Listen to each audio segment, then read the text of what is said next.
네, 안녕하세요. 김태범 이연섭의 하키 시그널. 저는 김태범입니다. 오늘도 이연섭 기자와 함께하겠습니다. 안녕하세요. 안녕하세요. 네, 내셔널 하키리그 NHL 2021-2022 시즌 4연승 이상을 기록하면서 12월을 시작했던 팀이 무려 5팀이나 됐었던 지난 한 주였는데요. 오늘도 지난 한 주 NHL 정리해 보면서 올 시즌 현 상황을 함께 짚어보겠습니다. 먼저 지난 한 주 동안에 여러분이 주신 댓글 소개해 드리면서 출발해 보겠습니다. 유튜브 댓글인데요. 레고 락스 99님, 밴쿠버 표정 이모티콘을 달아주셨고, My team is so disappointing. 연패가 계속되면서 퍼시픽 디비전 최하위까지 내려간 밴쿠버 캐너스 팬의 요즘 심정이신 것 같아요. 커피타르님이 답글 주셨습니다. 폭망한 팀을 응원하는 입장에서 큰 위로가 되고 있습니다. 감사합니다. 킹스도 블레이크 바뀌면 좋겠다고 하는 사람 점점 많아져 갑니다. 힘내시길 크. LA 팬으로서 이심전심이신 것 같은데 위로를 나눠주셨네요. 밴쿠버, LA 선전을 한번 기원해 보겠습니다.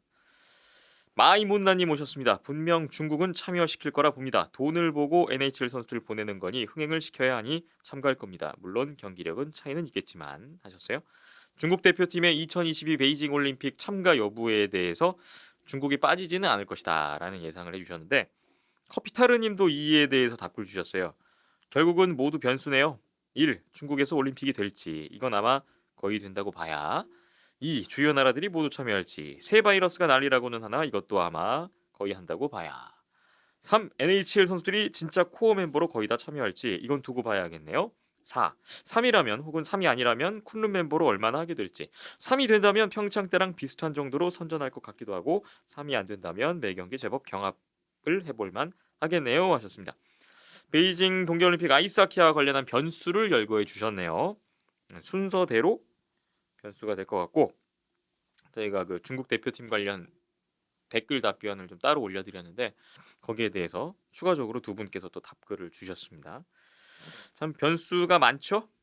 아직 결정되지 않아서 좀 빨리 결정이 돼야 될 것 같은데 시기적으로 좀 결정이 너무 늦는 게 아닌가 싶긴 합니다. 조만간 또 소식이 오겠죠. 기다리고 보겠습니다. 커피타르님이 댓글을 또 주셨네요. 오래 기다려온 일이라 사실 크라켄 창단만으로도 즐겁게 보려 하고 있습니다. 저지와 소닉스 쓰던 박빈 경기장도 마음에 들고, 골성으로 나오는 너바나의 역시 시애틀 출신이죠. 그런지 하면 시애틀 아니었겠습니까? 하셨으면서 리튬도 너무 좋습니다. 쓰리스타스 쇼에서도 스틱 대신 연어 인형 던져주는 것도 너무 마음에 듭니다. 앞으로도 10경기당 433이나 343 정도라면 정말 즐거울 것 같습니다. 하셨습니다. LA와 함께 세컨드 팀으로 시애틀을 응원하고 계시는데, 그렇죠. 뭐 신생팀이니까 아직 뭐 성적에 대한 그런 욕심은 좀 살짝 내려놓으셔도 괜찮지 않을까 싶고, 뭐 없던 학기 새로 하나 생긴 거니까 즐기셔도 좋지 않을까 아직까지는요. 그런 생각을 해봅니다. 저도 개인적으로 그 너바나의 그 노래 참 좋아하는 노래인데 반가웠어요. 골 들어갈 때마다. 커피타르님 댓글 잘 봤습니다.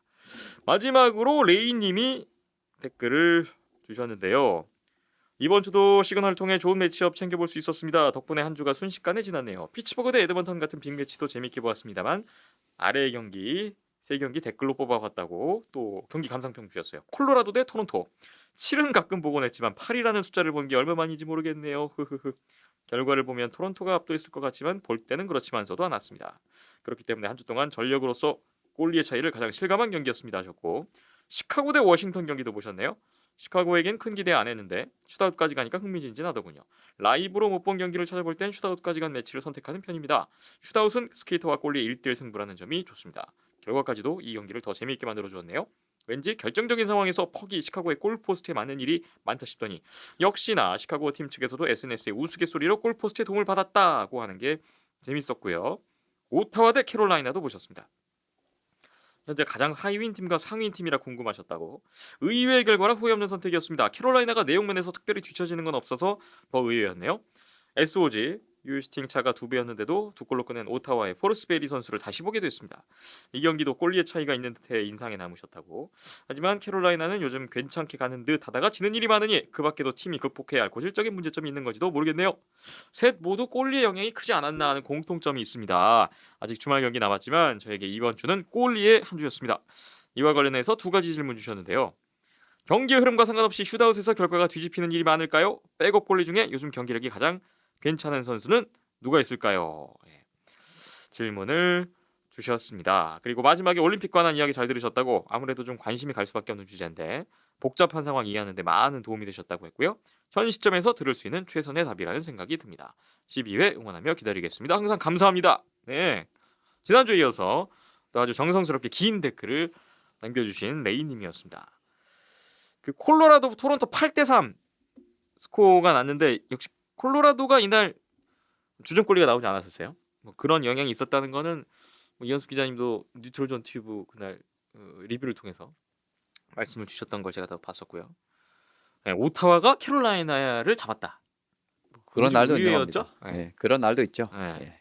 자주는 아니지만 그런 날도 가끔씩 나오는 것 같고요. 질문 두 가지에 대해서 좀 어떤 대답을 해주실 수 있을까요? 슛아웃은 당연히 결과가 바뀔 수 있죠. 왜냐하면은 이게 슛아웃은 쉽게 비교를 하면은, 그러니까 농구식으로 비교를 하면은 4쿼터 끝났습니다. 네. 5분 연장을 한번 했어요. 근데 동점이 됐습니다. 그러면은 뒤에 또 5분 연장을 계속 하는 게 아니라 3명 골라서 자유투? 3점 슛을 3점 슛? 던집니다.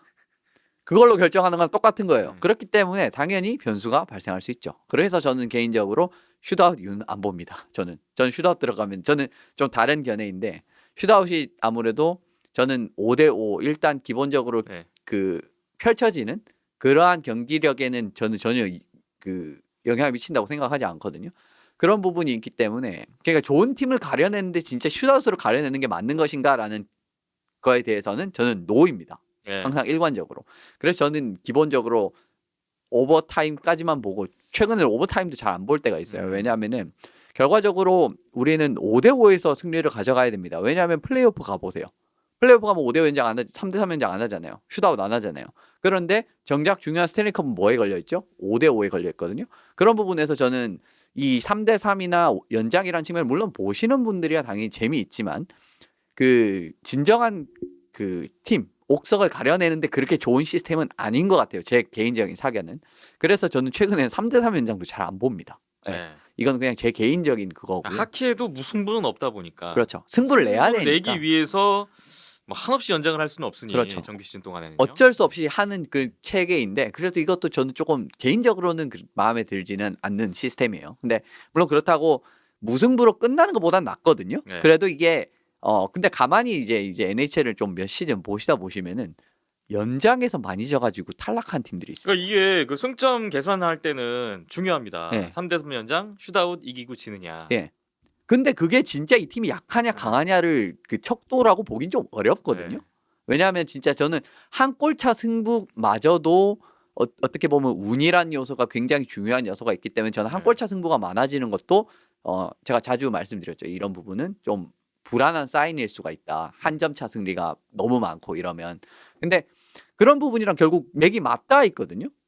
그렇게 생각을 하시면 좋을 것 같고요. 그러니까 승부의 영향적인 부분에서는 당연히 미치는 바가 있습니다. 그러니까 네. 아무리 못하는 팀이라고 할지라도 어떻게 억지로 연장 끌고 가고 억지로 슛아웃 끌고 가면요, 이길 수 있는 그림이 나와요. 슛아웃이기 때문에. 네. 그러니까 3대3 연장 승패나 뭐 슛아웃에서 승패는 팀 어떤 전력과 경기력과는 좀 별개의 문제가 될 수 그렇죠. 있다. 네. 라는 말씀을 드려야 될 것 같고, 그래서 저도 개인적으로 정규승이 2점인데 왜 연장승 슛아웃승이 2점이냐, 이거 그렇죠. 반대거든요. 저도 이게 어떻게 같냐라는 입장이기 때문에 예. 다르죠. 그래서 저는 개인적으로는 IIHF식을 참 좋아합니다. 그 순위 매기는 거. 3점, 2점, 1점 시스템. 네네. 예, 근데 NHL은 2점 시스템이잖아요. KHL은 옛날에 3점 시스템 했다가 지금 2점 시스템으로 바뀌었거든요. 네. 물론 이제 타이브레이크를 매기는 과정에서 이제 최근에는 이제 정규승까지도 따져서 이제 매기는 부분이 있습니다만은, 그래도 좀 차이를 좀 더 해야 되지 않나라는 생각이 제가 개인적으로 드는 부분이 있습니다. 네. 뭐 어디까지나 뭐 저희도 개인적인 의견이니까 그렇죠. 네. 그렇게 좀 받아들여 주시면 좋겠고, 백업 골리 중에 요즘 좀 괜찮은 골리 누가 있을까요? 캘거리의 단 블라다르시 선수도 굉장히 지금 잘하고 있습니다. 네. 이제 이런 선수를 시작으로 제이크 오틴저 선수도 지금은 어떻게 보면은 그 골텐딩 상황이 댈러스가 좀 부상자들이 이제 중간중간 조금 발생한 과정에서 굉장히 잘 메워주는 그런 활약을 보여줬고요. 또 로랑 브로스와 선수는 잘 영입을 잘한 것 같습니다. 네. 베이거스 올드나이츠 이제 이런 부분, 그리고 스미스 부상으로 어떻게 될지 좀 고민이 많았는데 스튜어트 스키너 선수가 그냥 괜찮은 활약을 해주고 있어요. 그냥 그 백업으로서는 이제 이런 부분에서 뭐 한 요 정도 올 시즌은 드리면 될 것 같습니다. 이제 좀 시즌 스팬 늘리게 되면은 좀 더 이제 사람 선수들이 더 많이 나올 수가 있는데 네. 예, 그냥 한 요 정도 딱 드리면 되지 않을까 싶습니다. 지금 말씀드린 선수들은 다 최소 6경기 이상은 출전한 선수들이고요. 네. 그런 부분에서 더 말씀을 드렸던 겁니다. 정규 시즌이라는 장기 레이스 그리고 플레이오프에서도 마찬가지인데 백업 관리도 상당히 중요하죠. 점점 중요해지고 있고 그두 번째 골리까지는 어느 정도 탄탄하게 갖춰진 팀이 결국은 성적이 나는 것 같더라고요. 그렇죠. 네. 예, 보통 그렇고 예, 뭐 마틴 존스도 괜찮았는데 예, 평균 실점이 너무 높아서 뺐습니다. 네. 이 정도로 답변을 드려야 될 것 같고요.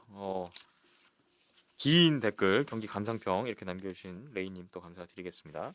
이렇게 오늘 소개해드릴 댓글은 다 봤습니다. 또 지난주에도 댓글 참여해주신 분들께 감사드리겠고요. 계속해서 경기 보시면서 이렇게 다양한 목소리 들려주시면 저희도 소개해드리면서 좀 더 다른 이야기 파생해 볼 수 있도록 준비해 보겠습니다. NHL 지난 한 주 정리해 보겠습니다. 오늘도 디비전별로 지난 한 주 어떤 결과들이 있었는지 현재 순위 어떻게 돌아가고 있는지 이야기를 나눠보겠습니다. 동부 컨퍼런스 메트로폴리탄 디비전 먼저 보겠습니다. 순위별로 소개를 드릴게요. 현재 1위 워싱턴 캐피털스입니다. 워싱턴이 플로리다전 4대1로 앞서다가 3피러드 4실점 역전패를 하면서 연승이 끝났는데 시카고전에서는 또 3피러드에 동점골 내주고 슛아웃 가서 치고 오늘 콜럼버스전 이기면서 3경기 만에 승리를 챙겼던 지난주였습니다. 2위는 뉴욕 레인저스입니다. 필라델피아전 세너제이전 이겼고 오늘 시카고전까지 이기면서 최근 6연승, 홈경기 8연승, 최근 11경기 10승 1패. 대단한 기세, 디비전 2위로 순위가 또 올라왔습니다. 3위는 캐롤라이나 허리케인스인데요. 지난주에 댈러스전 패배, 6연패 중이던 오타와전에서도 지는 바람에 5경기 4패 1OT를 이어가다가 오늘 버폴로 잡고 6경기 만에 승리는 추가했는데 하지만 디비전 선두였다가 지난주 2위로 내려갔다가 이번 주에 3위까지 또 한 계단 내려온 캐롤라이나 허리케인스입니다. 워싱턴, 레인저스, 캐롤라이나 3강은 변함이 없는데 순위 변동은 좀 있었던 지난주였어요. 예, 뭐 이런 흐름 자체는 나타날 수가 있죠. 그래도 뭐 캐롤라이나가 최근에 이 82경기를 다 좋은 흐름으로 마무리를 할 수가 없거든요. 근데 네. 그런 부분에서는 예, 조금 이제 침체된 이제 페이스가 좀 나타날 수는 있는 상황이고 그래도 뭐 오늘은 어쨌든 지금 뭐 버폴로 시원하게 잡고 이겼기 때문에 그런 부분에서 약간은 만회가 되지 않았나라는 생각이 들어요. 뭐 네. 오타와전도 골리가 그렇게 하루 정도 미치는 날이 있거든요. 그렇게 되면은 뭐 어느 팀도 이길 수 없는 그런 게 있습니다. 전력의 차이가 어떻게 되든 간에 이제 그런 식으로 이제 그 어떻게 보면 희생자가 됐다라고 보시면 될 것 같고 댈러스야 워낙 페이스가 좋으니까 지금 댈러스한테 지는 건 전혀 부끄러운 일이 아니에요. 오히려 이제 그런 부분에서 그렇게 저는 아직도 그렇게 크게 걱정할 필요 없다라고 봅니다. 예, 지금 어떻게 보면 캐롤라이나가 그 코로나 프로토콜에 또 오른 수비수들이 이제 일부 발생을 했고 그래서 제전력을 100% 유지할 수 없는 상황이었기 때문에 그런 부분도 어느 정도 감안을 한다면은 네. 그렇게 아직 염려할 단계는 아직도 아니다라고 저는 판단을 하고요. 네. 레인저스는 확실히 지금 뭐 홈에서 지금 뭐 앞서 말씀 주신 대로 경기력이 상당히 좋은 부분이 있고 득점을 하는데 그렇게 큰 부담이 없는 팀인데다가 파날이 최근에 살아난 부분 그런 부분에서는 아무래도 좀 슈팅을 허용하는 부분에서는 조금 이제 부족한 부분이 있긴 있거든요. 이제 레인저스 수비진이 아무래도 전체적으로 젊다 보니까 네. 그런 부분에서 문제는 발생을 할 수는 있는데 시에스토르킨이 그동안 잘해주고 있었단 말이에요. 근데 시에스토르킨이 지금 최소 1주는 아웃입니다. 부상당했습니다. 예, 부상을 당하고 말았기 때문에 그런 부분에서 지금 시에스토르킨이 빠지고 게오르기예프가 들어왔을 때 시에스토르킨급의 활약을 보일 수 있으냐 없느냐 결과적으로 S급이냐 A급 골이냐 A 플러스급이냐 요거 진짜 하나 더 맞고 2개 더 맞고 그거 차이거든요. 네. 근데 그게 안 되면은 레인저 수비진이 지금 약간은 슈팅 허용을 많이 하는 아까 앞서 말씀드린 그런 약점과 맞물려 가지고 생각보다 성적을 까먹을 수 있을 가능성도 저는 어느 정도 있다라고 봅니다. 그래서 약간 좀 주의를 하는 단계라고 보시면 될 것 같고요. 오늘 시카고전은 일단 잘 넘어갔는데 네. 이제 이후에 좀 더 상위권 팀들하고 붙었을 때 좀 봐야 될 그렇죠. 것 같아요. 예, 예를 스토르킨 없이. 그렇죠. 그다음에 뭐 워싱턴은 별 걱정 안 하셔도 될 것 같습니다. 시즌 끝까지. 뭐 슐츠 선수 부상도 그렇게 큰 부상이 아니었던 걸로 이제 기억을 해서 금방 돌아왔던 것 같고요. 예. 뭐 삼소노프 바네치크 잘 돌아가면서 쓰고 있는 데다가 삼소노프 경기력 많이 올라왔고 오베치킨 여전히 잘하고 있는 데다가 지금 오시 선수 오늘 복귀를 했거든요. 이러면서 이제 백스트랩만 복귀를 하면은 많다 제외하면 이제 거의 다 복귀를 한 것 같아요. 그리고 지금 캡스 경기에서 보시면은 눈에 띄시는 부분이 3, 4라인 선수들이 기여도 만만치 않게 좋다는 거거든요. 네. 1, 2라인이 약간 부진한 그런 경기에서도 뭐 3라인에 4라인에 있는 뭐 해서웨이, 다우드 뭐 이런 친구들이 이제 뭐 득점을 쫙쫙 올려주면서 적어도 경기는 맞춰가는 이런 느낌이 계속 나오고 있단 말이에요. 이거 굉장히 긍정적인 흐름이란 말이에요. 그래서 캡스는 별일 없으면 계속 지금 상위권 자체는 뭐 유지할 수 있을 만한 그런 그림이 오지 않았나 싶습니다. 네. 상위권 먼저 정리를 해봤고요. 이번에는 중하위권 보겠습니다. 4위가 피츠버그 펭귄스입니다. 캘거리전 슈트아웃 패배, 에드먼턴전 졌고 오늘 밴쿠버전 이기면서 4경기 만에 승리 추가를 했던 피츠버그였고요. 5위가 콜럼버스 블루제켓입니다. 내슈빌전 0대6 완패 이후에 댈러스전도 졌고 오늘 워싱턴전마저 지면서 최근 4연패. 지난주에 좀 가라앉았던 콜럼버스의 상황이네요.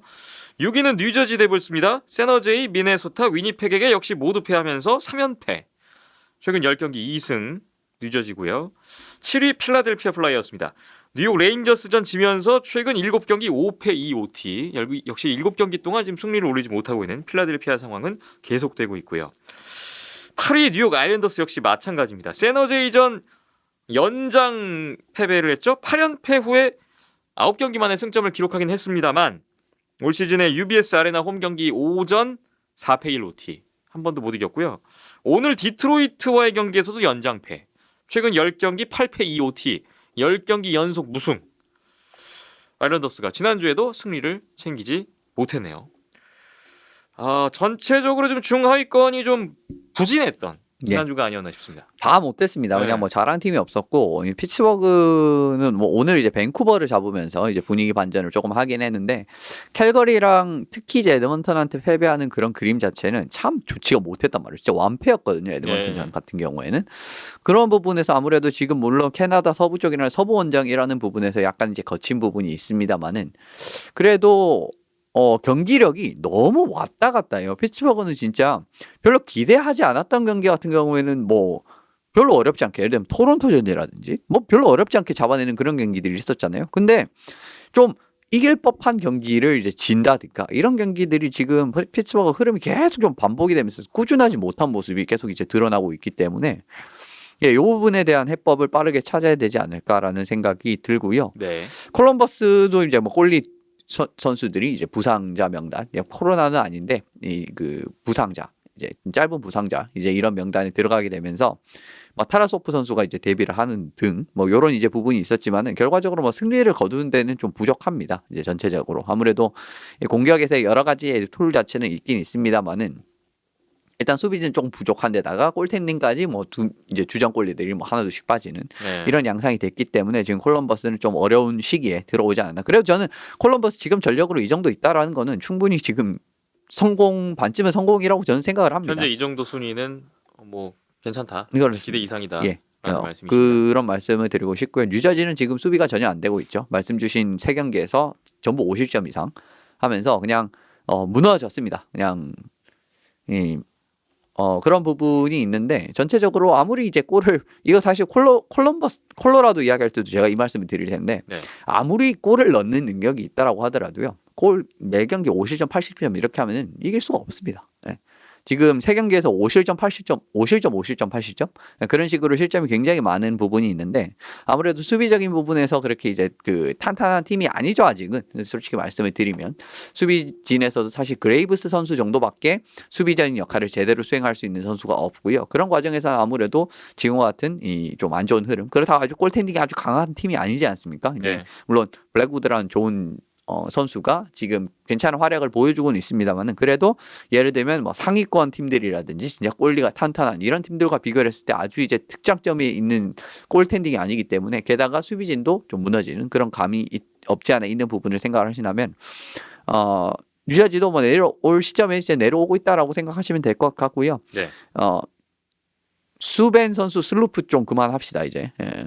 엊그제도 이제 발 넘어뜨리면서 선수 한 명 보내던데 올 시즌 벌써 지금 2번 보거든요. 근데 수벤 선수는 슬루프스를 워낙 그 커리어 내내 자주 하는 선수입니다. 그러면서 올 시즌 레인저스는 심지어 시즌 아웃으로 한 명 보냈죠. 슬루프 네. 다리를 이제 거는 이런 움직임 그만합시다. 그런 거 버릇이거든요. 지금까지 안 고쳐지는 걸 보면 지금 어차피 안 그래도 올해 이제 계약 끝나면 이 거치가 불투명해요. 사실 지금 900만 달러급의 계약을 다시는 받을 수 없습니다. 지금 수벤 선수의 최근의 그러한 그 경기력을 본다면. 네. 근데 슬루풋이라는 그러한 폭탄까지 안고 있다고 하죠. 그러면 가치는 더 낮아지거든요. 이제는 그만할 때가 됐습니다. 그리고 필라델피아는 제가 봤을 때 제일 경기력이 안 좋은 팀입니다. 지금 이 디비전 중에 독보적으로 안 좋은 팀이라고 볼 수 있고 저는 아일랜드스보다 더 안 좋은 것 같아요. 진짜 경기를 보면 이길 만한 경기를 한 최근에 기억이 없고요. 레인저스는 아주 무난하게 그냥 시체말로 털렸죠. 뉴저지전에서도 5실점. 제일 희망이 안 보인 팀입니다. 지금 전체적인 경기력으로 봤을 때. 네. 그런 부분에서 전체적으로 수비적인 부분이도 리스톨라이넨 선수는 지금 거의 수비진에서 재앙에 가까운 활약을 이제 보여주고 있고 앨리스 선수도 빠져서 지금 공격까지도 이제 수비진에서 제대로 이제 기여가 되지 않는 상황. 전체적으로 굉장히 이제 수비적인 부분에서 안정화가 되지 않는 부분. 그렇다고 골을 잘 넣느냐 하면 그것도 아닙니다. 지금 21경기에서 50골. 거의 뭐 안타까운 수준인데 네네. 공격 수비 다 안 되고 있고 뭐 헤이즈 선수도 뭐 빠졌다가 복귀하고 이러면서 컨디션 관리가 안 되고 있는 데다가 그러니까 필라델피아의 전체적인 강점이라고 할 수 있는 부분도 안 보이고 센터진의 강점이라고 말씀을 드렸는데 헤이즈 선수가 빠지게 되면서 또 애매한 부분이 생긴 데다가 게다가 뭐 패럽이라든지 이런 젊은 선수들까지 지금 또 부상자가 된 요 상황이기 때문에 필라델피아가 지금 제일 상황은 안 좋은 것 같습니다. 그리고 그래서 지금 지루 선수 트레이드 이야기가 나오니 많이 하고 있는데 뭐 진짜 이렇게 희망 없으면 트레이드를 할 수도 있겠죠. 필라델피아가 아일랜더스보다는 그래도 입장이 좀 낮긴 하지만 3강에 있는 팀하고 13점 차인데 네. 많이 벌어졌어요. 이미. 그렇죠. 네. 근데 이게 문제가 뭐냐면 아일랜더스는 뭔가 그 정상 참작이 되지 않습니까? 왜냐하면은 이 코로나로 인해서 선수들이 너무 많이 빠진 상황이 있었고 네. 그래서 딱 한 달 망친 거거든요. 지금 아일랜더스가 11월에 지금 그 여파가 지금까지 가고 있는 거예요. 당연한 이야기지만 11월 지금 끝난 지 얼마 안 됐기 때문에. 근데 지금 아일랜드스가 어쨌든 쉬고 난 이후에 코로나에서 이제 대부분의 선수가 복귀를 했죠. 이제 그런 경기에서는 그래도 지금 승리는 못 땄지만 계속 연장은 갔단 말이에요. 지금 승점은 어쨌든 챙기는 이전보다 좋아지긴 했죠. 네. 근데 필라델피아는 그런 것도 없었습니다. 하나도 없었어요. 그냥 뭐 케빈 헤이즈 부상이야 뭐 시즌 시작했을 때도 있었고 그때도 뭐 빠졌음에도 불구하고 꽤 좋은 모습을 보였던 뭐 그런 상황이 있었던 거를 생각을 해본다면은 글쎄요. 필라델피아가 상황이 제일 안 좋다고 봅니다. 지금 뭐 승점 차이는 6점이 난다라고 보지만 아일랜더스보다도 더 안 좋다고 보고 아일랜더스는 어쨌든 뭐 실점 관리가 되고 이런 부분이 있기 때문에 이 경기력이 조금 올라오기 시작하면 확실히 기대할 만한 그러한 부분은 저는 있다라고 보거든요. 네. 그렇기 때문에 필라델피아가 제일 답답하다라고 요약 짚고 넘어가시면 그래도 아일랜더스가 최근 2경기의 승점은 땄다는 부분. 그렇죠. 이제는 승리할 때가 되지 않았나. 예. 이 다가올 한 주에는 좀 아일랜더스의 승리를 좀 볼 수 있지 않을까 생각을 해보면서 뭐 상대도 지금 시카고 오타와이기 때문에 뭐 2연승하기 충분한 그런 판은 깔려 있다라고 보시면 될 것 같습니다. 동부 컨퍼런스 메트로폴리탄 디비전 이렇게 마무리를 하겠습니다. 다음은 동부 컨퍼런스 애틀랜틱 디비전입니다. 현재 1위는 플로리다 팬서스입니다. 워싱턴전 1대4 뒤지던 경기 3피리어드 4골 5대4 역전승을 했었고 오베치킨 선수를 0포인트로 묶었어요. 이날 버펄로전에서도 1대4로 뒤지다가 7대4로 역전승. 샘 라이나트 선수 1골 3도움이 있었습니다. 오늘 세인트루이스전도 슛아웃 가서 이기면서 뭐 계속 역전승에 3연승 디비전 선두로 복귀한 플로리다의 이번 주였습니다. 2위는 토론토 메이플리프스입니다. 오스턴 매슈스의 해트트릭으로 콜로라도전 8대3 대승을 거뒀죠. 5연승 이어갔는데 오늘 미네소타전 5연승 대 5연승 팀들끼리의 대결에서 슛아웃에서 졌네요. 5연승은 끝났습니다. 하지만 뭐 최근에 좋은 페이스, 어마어마한 페이스는 계속되고 있어요. 3위는 템파베이 라이트닝인데요. 세인트루이스와의 홈앤더웨이 2연전 1승 1OT로 마쳤고 오늘 보스턴전 연장승, 지난주에 2승 1OT 역시나 좋은 한 주를 보냈던 템파베이 라이트닝이었습니다. 이 세 팀 먼저 짚고 넘어갈게요. 플로리다가 확실히 눈에 많이 띄죠. 그러니까 기본적으로 왜 전반적으로 공격진에서의 그러한 선수층을 강조할 수밖에 없는지라는 부분을 플로리다를 보시면 아실 수가 있는데 지금 플로리다 지금 바르코프 선수가 부상으로 나가 있는 상황이거든요. 근데 별로 페이스가 아주 그렇게 확 처지고 막 그런 느낌은 없죠. 이제 그런 상황에서 이제 한 명이 빠졌습니다만 뭐 위베르도 선수가 굉장히 잘해주는 경기라든가 아니면 라인하트 선수가 올라오는 경기라든지 아니면 안톤 룬델 선수도 이제 경기를 잘해주는 그런 측면이 있기 때문에 한 명이 분명히 1라인 센터가 빠진 건 사실입니다만은 그걸 채워줄 만한 자원들이 없냐라면 플로리다는 있습니다. 그런 네. 부분이 있기 때문에 지금 사실 플로리다 부상자가 굉장히 많거든요. 수비진에서도 부상자가 많이 발생한 상황이고 그럼에도 불구하고 지금 승점 방어가 이 정도라 된다라고 보면은 큰 문제 없이 그냥 쭉 갈 수 있는 그런 이제 그 경기력이 보여줄 수 있을 것 같고요. 지금 뭐 토론토랑 비교를 해도 골수가 지금 16골 차이죠. 네. 두 팀이 한 경기 플로리다가 덜 했는데 16골 더 많이 넣었습니다. 이 정도로 얼마나 압도적인 화력을 보여줄 수 있는지라는 부분을 보시면은 플로리다 성적이 자연스럽게 이제 강할 수밖에 없다라는 부분을 추론할 수 있으실 것 같고요. 토론토는 뭐 아직까지는 괜찮습니다. 근데 이제 저는 제가 이제 항상 경계했던 부분은 지난달에 캠벨 선수가 너무 잘했잖아요. 네. 그래서 세컨드 스타에도 올랐을 겁니다. 그 월별 스타 시리즈 네네, 스타에서. 이달의 선수. 그런데 이게 결국은 좀 무너졌을 때 어떤 느낌으로 나오게 되느냐. 이게 오늘 경기였거든요. 어쨌든 슛아웃에서 졌죠. 3실점을 했기 때문에. 근데 사실 앞서 말씀드렸듯이 그 굉장히 좋은 한 달 그거를 물론 이제 그 페이스로 시즌 끝까지 가면 좋은데 그럴 수 없어요. 근데 토론토가 기본적으로 굉장히 실수를 많이 하는 그런 그 과정에서 네. 캠벨이 애매해진다라고 하면 물론 이제 이건 한 경기이기 때문에 괜찮습니다. 아직은. 그리고 그동안 굉장히 쌓아둔 승점이 많기 때문에 별 문제 없어요 아직까지. 근데 그때 한번 보고 싶다라고 말씀을 드렸는데 이게 이제 얼마나 이어질지 한번 지켜보시면 좋을 것 같고 뭐 지금까지는 뭐 별 문제 없습니다. 왜냐하면 오늘도 0대3으로 지고 있던 경기 스페차 선수 2골 딱 넣으면서 분위기 바꾸더니 또 3대3 동점 만들어서 어떻게 보면 승점 못 따는 거 끌고 가서 딴 게임이라고 보시면 될 것 같거든요. 네. 최근에 좀 수비가 그래도 좀 많이 잡혀가는 느낌? 거기에 잭 캠벨 선수가 뭐 거의 배진아급 활약에 한 달을 보내면서 그렇죠. 뭐 어느덧 지금 토론토가 지금 최저 실점 팀 최상위권에 있거든요. 네. 근데 이 흐름이 계속 갈 수 있느냐? 그렇습니다.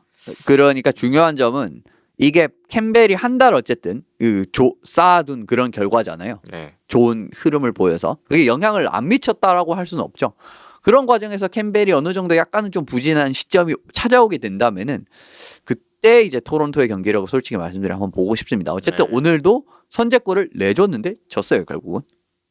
결론은 그렇게 났죠. 선제골을 내준 경기에서 결과적으로 지는 그림이 나왔기 때문에 지금과 같은 느낌. 물론 이제 토론토가 선제골을 넣으면 굉장히 성적이 좋은 팀이긴 합니다만은 오늘은 어쨌든 선제골을 내주고 지는 그림. 게다가 오늘 3실점 이런 느낌으로 조금 어떻게 보면은 균열이 이게 균열 징후라면 이거는 조금은 위험할 수 있다라는 겁니다. 근데 만약에 그냥 뭐 오늘 3실점하고 그다음부터 또 쭉 잘하면은 별 문제가 안 되는 그런 경기력. 으로 짚어드리면 될 것 같아요. 네. 템파야 뭐 그냥 큰 문제 없이 그냥 쭉 잘하고 있는 것 같습니다. 네. 뭐 템파도 지금 부상자가 발생을 하면서 사실은 이제 공격진에서도 그 포인트랑 일단 쿠체로프 빠진 것만 해도 굉장히 전력의 큰 누수거든요. 그럼에도 불구하고 지금 순위가 내려가질 않죠. 그런 부분에서도 뭐 전반적인 코어 자체가 일단 잘 구축이 돼 있잖아요. 뭐 탑4도 단단하고 게다가 바실렙스키 여전히 잘하고 있고 그다음 뭐 공격진은 지금 서렐리 선수가 또 이제 쭉 잘하는 경기를 보이고 있고 게다가 3라인도 예전보다는 많이 좋았습니다. 경기력이 최근에 이제 그 페리 선수를 시작을 해서 골을 넣는 선수들이 3라인 선수들이 골을 이제 많이 기록을 하고 있죠. 네. 이런 부분에서도 진짜 이렇게 되면 템파는 플레이오프 가면 모른다라고 될 수 있습니다. 또 왜냐하면은 어느 시점에서 분명히 쿠체로프 돌아올 거고 포인트 돌아올 거고 이런 식으로 하면은 지금까지 이렇게 성적이 안 떨어지고 있는데 톱6의 정말 핵심 자원들 그리고 게다가 톱6도 그냥 톱6가 아니지 않습니까? 거의 NHL 톱 클래스 선수들이 복귀를 한다 라인업에. 그러면 뭐 경계해야죠. 이제 다른 팀들도. 부상자 변수와는 뭐 거의 영향이 없어 보이는 템파베이의 뭐 지난 시즌도 그랬고 올 시즌도 그렇지 않나 싶습니다. 다음 중하위권 볼까요? 4위가 디트로이트 레드윙스인데 중하위권에서는 가장 돋보였던 지난주였어요. 보스턴, 시애틀, 오늘 아일랜더스까지 모두 잡고 최근 5연승을 달렸습니다. 디트로이트. 최고의 한 주였고요. 5위는 보스턴 브루인스인데요. 디트로이트전 지고 내시빌전은 이겼고 오늘 템파베이전은 연장패. 계속 뭐 요즘에 승패가 반복되고 있는 보스턴의 상황입니다. 6위가 버펄로 세이버스입니다. 시애틀 플로리다전 연속 패배. 거기다 오늘 캐롤라이나전 또 패배. 지난주에 3경기 모두 졌고요. 최근 9경기 1승뿐인 버펄로입니다. 7위 몬트리올 커네이디언스입니다. 4연패 중이던 밴쿠버에게도 졌고요. 콜로라도전에게도 졌고 오늘 내시빌전 연장 가서 또 졌고 지난주 3경기 2패 1 OT에 그쳤습니다. 역시 최근 11경기 2승에 그치고 있는 몬트리올. 8위 여전히 오타와 세너터스입니다. 밴쿠버전 패배로 6연패에 빠졌다가 캐롤라이나를 잡고 6연패에서 탈출했어요. 오늘 콜로라도도 잡았네요. 연장승이었습니다. 6연패 후에 2연승 올렸던 오타와였습니다. 예. 한 점 차 이거 디트로이트에서 설명을 드리고 싶었었는데 디트로이트가 지금 최근 5경기에서 4승 1패잖아요. 네. 근데 그중에 5연승. 예. 그중에 이제 3경기가 연장 이후 승부였고요. 네. 연장 이후 승부에서는 슛아웃 1승, 이제 연장 1승, 연장 1패 이런 느낌입니다. 게다가 보스턴전 2대1 승리. 세인트루이스는 4대2로 승리를 거두긴 했는데 이런 느낌으로 디트로이트가 간발의 차이로 승리라고 보시면 되죠. 지금 네. 상황에서는. 근데 사실 이런 느낌의 흐름을 유지를 해나갈 수 있는 팀은 저는 전력상으로는 아니라고 생각을 하거든요. 그렇기 때문에 지금 한번 이제 좀 좋은 흐름이 왔을 때 좀 어쨌든 성적 자체가 좋은 결과가 나오고 있는 그런 그림이 나온다는 부분은 긍정적이긴 합니다만은 13승 중에 정규승이 7승이네요. 예, 그렇죠. 네. 그리고 오늘까지 포함을 하면은 아까 말씀드린 데다가 그 연장 1승을 더 하시면 됩니다. 근데 네. 오늘도 어쨌든 1점 차의 승리였기 때문에 연장에서의. 그러니까 제가 지금 말씀드린 그 연장에서의 그런 부분이죠. 지금 이런 부분. 연장에서 지금 최근에 여러 가지 5연승 중에서 연장이 많이 관여가 되어 있고 그런 부분에서 이득을 많이 봤는데 이런 부분이 어쨌든 이루 쭉 치고 나갈 만한 그러한 부분이 정말 좋은 팀이냐라고 하면 아직까지 전 디트로이트는 그런 단계는 아니라고 보거든요. 물론 네. 올 시즌 기대를 상당히 초월한 시즌을 보여주고는 있습니다. 지금 잘하는 팀들이 대부분 별 기대 안 했지만 제가 올 시즌 별 기대 안 했지만 잘하는 팀들이 대부분 2, 3년 이내로 터질 거다라고 했는데 오래 터진 팀들입니다. 이게. 조금 빠르게 되고 있는 팀들. 예. 그러니까 그 코어들이 제가 한 2, 3년 정도는 성장이 더 필요할 거야. 적어도 1, 2년은 필요할 겁니다라고 말씀을 드렸던 팀들이 지금 그냥 올 시즌 다 좋은 모습 보여주고 있는 게 디트로이트, 애너하임 이런 팀들이거든요. 네.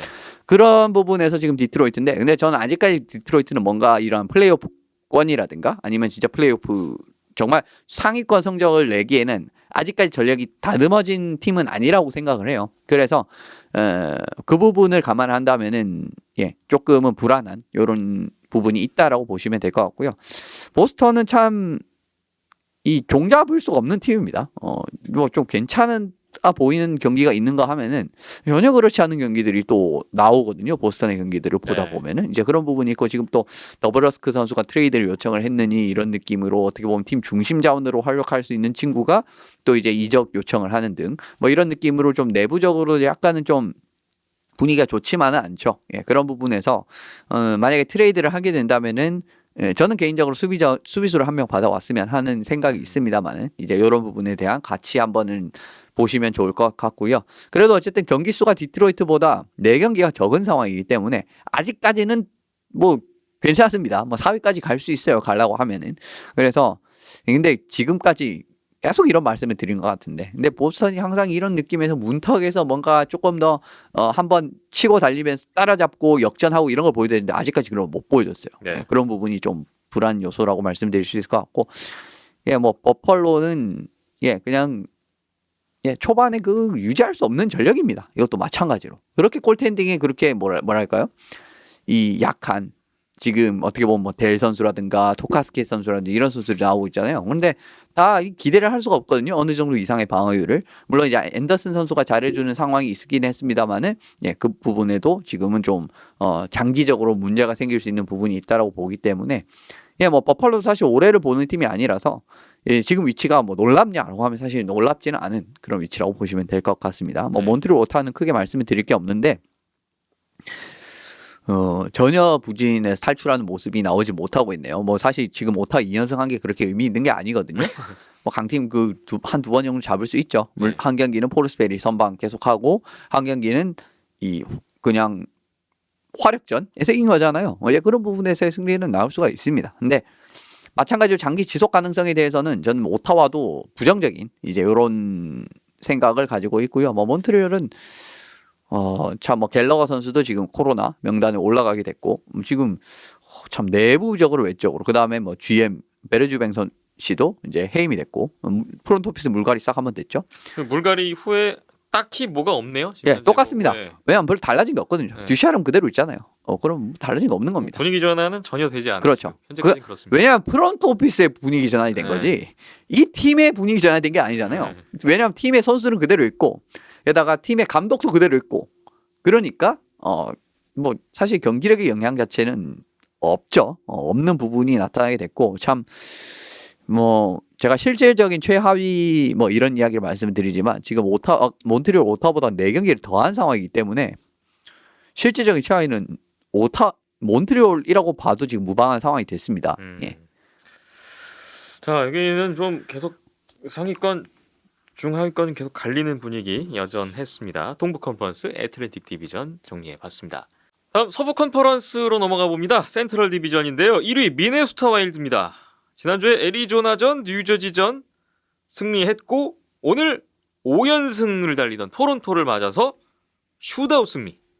미네소타가 6연승을 질주했습니다. 2위권하고 승점 차를 꽤 많이 벌렸어요. 8점 차까지 지금 2위권을 따돌린 지난주 미네소타부터 잠깐 짚고 넘어갈게요. 네. 네. 미네소타는 지난주에 아무래도 카프리조프 선수가 대단했죠. 지금 페이스가 장난이 아닙니다. 어마무시한 페이스로 이제 카프리조프 선수가 포인트를 쌓고 있는 상황이고요. 초반에 조금 지난 시즌보다는 못한 느낌이다라는 뭐 생각도 있었는데 뭐 네. 바로 그냥 페이스 찾아내네요. 예, 전혀 그렇지 않죠. 지금 뭐 최근 5경기에서 지금 11포인트입니다. 그 정도로 지금 막강한 모습을 보여주고 뭐 골도 있고. 좀 터지고 있고. 네, 골도 지금 어떻게 보면 23경기에서 9골이거든요. 이거 그냥 페이스로 따지면 거의 한 40골 페이스 정도 나오지 않습니까? 40골 페이스에다가 거의 지금 포인트당 경기당 1포인트 이상이면은 이거 저는 그 계약 지금 그때 규모라든지 셀러리 캡 이거 이슈 많이 나왔잖아요 그때. 근데 저 이거 돈값 충분히 하는 지금 활약이라고 보시면 될 것 같습니다. 네. 그러니까 카프리조프 선수의 장점이라고 한다면은 결과적으로 제가 자주 말씀드리는 부분은 게임 브레이킹 능력, 그러니까 경기의 흐름을 한 번에 빵 바꿀 수 있는 그러한 능력을 이 선수가 부여해 줄 수 있느냐 없느냐에 대한 거. 근데 그거는 진짜 엘리트 스코어러만이라고 해서 게임 브레이킹 능력을 가지고 있는 게 아니거든요. 근데 카프리조프 선수는 그게 있는 선수입니다. 네. 그렇기 때문에 그 부분에 대한 대우를 해줬던 거고요. 그거는 저희가 체스카 때도 봤었고, 뭐 국가대표 시절에도 많이 봤었고, KHL 이전에는 NHL 들어와서도 첫 시즌에 굉장히 좋은 모습, 그리고 올 시즌까지도 좋은 모습 유지가 되기 때문에 카프리조프 선수가 이러한 활약을 이제 중심적으로 이제 끌고 가는. 어떻게 보면은 메인 득점원 같은 느낌의 친구가 한 명 정도 필요했어요. 미네소타는. 미네소타가 기본적으로 공격진이 모두 탄탄한 팀이긴 하지만은 다 좀 그냥 괜찮은 느낌의 공격진. 좀 밸런스가 잘 잡힌. 그러니까 1라인에서 4라인까지 좀 어떻게 보면은 방심할 수 없는 그런 팀이긴 했지만은 와, 요 라인을 진짜 특별하게 막아야 되겠다. 요런 느낌의 팀은 사실 이전까지는 아니었거든요. 네. 근데 카프리조프가 어쨌든 들어오면서 요런 느낌의 라인이 하나가 추가가 됐다라는 부분은 미네소타 입장에서 굉장히 큰 이제 힘이 될 수 있다라고 말씀을 드리고 싶고. 네. 그 최근에 좀 선두 수성의 위협을 느낄 때쯤 싶어서 카프리조프가 살아나면서 그렇죠. 지금 선두 자리가 좀 단단해진 미네소타 요즘입니다. 예. 그리고 2위부터 지금 6위까지가 좀 혼전 양상인데 2위 세인트루이스 블루스입니다. 지난주에 템파베이와의 홈앤더웨이 2연전 1승 1패로 끝났고 오늘 플로리다전 슈트아웃패. 조던 비닝턴 선수 코로나19 명단에 올라갔어요. 그리고 3위는 내슈빌 프레데터스가 위치하고 있는데 콜럼버스전 6대0 완승, 보스턴전 하지만 0대2로 또 0패. 오늘 몬트리올전 연장승. 지난 한 주 1승 1패 1OT였습니다. 4위는 콜로라도 애벌렌치입니다. 네이선 맥키넌 선수 복귀전이었던 토론토전에서 대패를 당했는데 이후에 몬트리올 잡았고 오늘 오타와전 연장패로 승점 1점 추가했네요. 그리고 5위는 댈러스 스타스. 루페인치 선수 해트트릭 하면서 캐롤라이나도 잡았어요. 이 경기까지 힌치 선수가 최근 9경기 10골 기록을 했던 모습 기억이 나고 이후에 콜럼버스도 잡으면서 최근 6연승. 지난주에도 안 졌어요. 최근 9경기 8승 1패인데 계속해서 순위가 올라오고 있는 댈러스 스타스입니다. 그리고 6위가 위니펙 제츠인데요. 애리조나전 0대1로 지고 난 후에 뉴저지전 8대4 제역전승을 가져갔고 뭐 그래도 뉴저지전 승리로 조금 반전을 하긴 했는데 그래도 지금 순위가 6위까지 어느덧 떨어져 있는 위니펙 제츠입니다. 지금 2위부터 6위까지 이 팀들이 승점 차이는 막 1점 차로 촘촘하게 붙어 있는데 경기 수에서 좀 차이가 있어요. 뭐 콜로라도랑 좀 댈러스가 좀 유리해 보이는 상황이긴 한데 예. 지금 2위부터 6위까지 한번 정리해 보겠습니다. 세인트루이스는 후소 선수가 생각보다는 잘 버텨주고 있는 것 같습니다. 비닝턴 선수가 이제 좀 위기라고 저는 생각을 했었는데 네. 나가게 되면서 이제 사실 또 비닝턴이 좀 불안한 모습도 있었잖아요. 근데 후소 선수가 그래도 이제 뭐 최소한의 그런 방어 정도는 해주고 있는 이제 그런 이제 시즌을 보내고 있다라고 생각을 하면 될 것 같고요. 어쨌든 공격적인 부분에서 기대치는 있는 팀이기 때문에 뭐 템파 홈앤홈 시리즈에서 1승 1패 했고 플로리다전도 어쨌든 원정에서 1점을 승점을 따는 어떻게 보면 그 플로리다 원정이었기 때문에 쉽지가 않았거든요. 근데 그런 부분에서도 어쨌든 승점 1점을 딴 부분 자체는 나쁘지는 않았다. 물론 이 경기는 사실 좀 잡기는 어려운 경기였습니다. 사실 왜냐하면 그 슈팅 수가 굉장히 많이 차이가 났기 때문에 이런 부분에 잡기는 어려운데 그래도 지금 승점 1점을 딴 부분 자체는 충분히 좋은 나쁘지는 않았다라고 이제 저는 말씀을 드리고 싶어요. 그래서 그 나쁘지 않았기 때문에 지금 2위가 되게 됐고요. 순위가 올라오게 됐고 왜냐하면 스케줄이 어려운 과정에서 3점을 따는 이제 이런 성과라고 보시면 될 것 같습니다. 물론 이제 경기 내부 자체는 좀 이제 팬분들께서는 좀 만족스럽지 못한 부분이 있을 수는 있는데 전체적인 그림으로 봤을 때는 저는 플로리다 연고지 팀 두 팀 상대로 승점 3경기에 승점 3점 괜찮다고 보거든요. 네. 이제 이런 부분에 세인트루이스가 어쨌든 올해 지금 좀 좋은 경기력 볼 수 있었고 펄크 선수가 또 이제 뭐 그 코로나 명단 올라간다 뭐 이런 이야기가 있었는데 이 부분에서도 복귀 시장 같은 부분을 보시면 될 것 같고요. 내슈빌도 포르스베리 선수가 복귀를 하고 4골 퍼붓는 이제 이런 경기력을 보여줬었죠. 오늘도 연장 결승골. 이제 이런 부분에서 이제 내슈빌도 안 그래도 지금 1, 2라인 같은 느낌에서 좀 좋은 선수들이 좀 올해는 꽤 이제 그런 부분이 힘이 되고 있는 상황이었는데 네. 폴스베리까지 복귀를 했기 때문에 또 펀치력이 더 강해졌다라는 부분에서 좀 좋은 결과가 나왔던 저는 주간이라고 생각하고요. 물론 이제 보스턴 한 경기를 지긴 했습니다만은 뭐 전체적으로 그림 자체는 나쁘지는 않았다라고 생각을 합니다. 마찬가지로 콜로라도는 아무리 이렇게 화력이 좋아도요. 골텐딩이 지금 이런 이 모양 이 꼴이면 한계가 무조건 있을 수밖에 없습니다. 예. 그런 부분을 말씀을 드리고 싶은데 오늘도 지금 오타와한테 6대5로 진다고요? 네. 5골 넣었는데 졌어요. 5골 넣었는데 진다고요? 그리고 토론토를 상대로 3골을 넣었잖아요. 보통 3골 정도 넣으면 그렇게 부족한 정도의 공격은 아니지 않습니까? 근데 8골 먹히면은 답이 없습니다. 이거는 경기를 이길 수가 없어요. 이런 느낌으로 가면. 이런 느낌 때문에 제가 올 시즌 콜로라도를 최상위권으로 분류를 하지 않았던 이유가 이것도 하나가 있었고요. 지금 잘하다 어쨌든 그루바우를 내보냈지 않습니까? 그리고 컴퍼가 들어왔는데 컴퍼도 애매하고 요한손도 애매하고 오늘 아누넨 선수가 나오는데 또 애매했습니다. 지금 물론 이제 프란초스 선수가 부상에서 거의 이제 복귀 단계. 이제 프란초스 선수가 그동안 이 콜로라도에서 괜찮았거든요. 그래서 네. 프란초스 선수가 이제 AHL 팀에서 지금 복귀 단계를 밟고 있는데 뭐 어느 시점 복귀를 하면 프란초스 선수가 저는 컴퍼 선수보다 조금 더 나을 가능성도 있다라고 봅니다. 근데 프란초스 선수의 문제는 이 선수가 좀 단신 유형의 선수고요. 게다가 거의 한 시즌 반 정도를 지금 부상으로 결정을 한 상황이기 때문에 네. 경기력의 유지력 자체는 장담을 할 수가 없는 상황이죠. 이 선수가 그동안 보여준 부분은 사실 콜로라도 애벌렌치 팀에서도 괜찮았었고 그다음에 첫 시즌 아마 AHL에서 뛰었던 걸로 기억이 나는데 뭐 그때도 괜찮았었고 콜로라도 이글스 AHL 팀 그리고 이 선수가 이제 KHL에서 명성이 굉장히 대단했던 선수였죠. 트락토르 첼라빈스크에서 뛰면서 첼라빈스크의 벽이란 별명 이거 제가 이제 자주 언급을 드렸던 기억이 있는데 네. 그 꼴이었습니다. 그래서 이제 넘어가게 됐고 북미에서 꽤 성공적인 커리어를 밟고 있는 상황인데 프란초스가 진짜 이 키맨이 될지 이 부분을 한번 앞으로는 지켜보시면 좋을 것 같아요. 이제 조만간 아마 전력에 합류를 하지 않을까 싶습니다. 네. 댈러스는 그냥 그대로의 흐름이기 때문에 딱히 이제 언급을 드리지 않아도 역시 힌트 파벨스키 이 로버트슨 조합 갖춰지고 호흡 맞기 시작하고 그 다음에 이제 로버트슨도 부상에서 복귀했을 때 이제 컨디션 좀 찾기 시작하니까 어마무시한 힘이 되고 있죠. 실질적인 1라인이라고 보시면 될 것 같고요. 그 다음에 이 뭐 2, 3라인 같은 데도 뭐 세긴이라든가 뭐 벤 이런 선수들이 수비적인 게임이 되는 유형의 센터입니다. 그렇기 때문에 2, 3라인에서도 이 선수들이 굉장히 위협적인 시프트를 가져갈 수 있는 선수고 파벨스키 선수 거의 뭐 올해도 좋은 모습을 보여주고 있죠. 그런 부분까지 더한다면은 지금 댈러스가 그동안에 득점을 못 해가지고 이 팀이 맨날 끌려다니고 매일 어떻게 보면 얻어맞고 이런 팀이었는데 지금 뭐 1라인 딱 생기면서 득점력이 갖춰지니까 막을 수가 없죠 지금 댈러스를. 네. 게다가 이 팀은 피지컬적으로 수비적으로 굉장히 탄탄한 팀이기 때문에 기본적으로 수비적인 그런 게임 자체가 상대방이 껄끄러운 유형의 팀 중에 하나입니다. 왜냐하면은 이 피지컬이 좋은 수비수도 많고 공격적인 부분도 그렇고 이런 부분 밀어붙이고 이렇게 되면은 좀 껄끄럽거든요. 상당히 공간을 잡아먹고 이런 느낌에서. 그래서 지금 댈러스는 저는 굉장히 좋은 흐름으로 들어오지 않았나라는 생각이 들고 지금 당장 1승만 더하면 바로 2등입니다.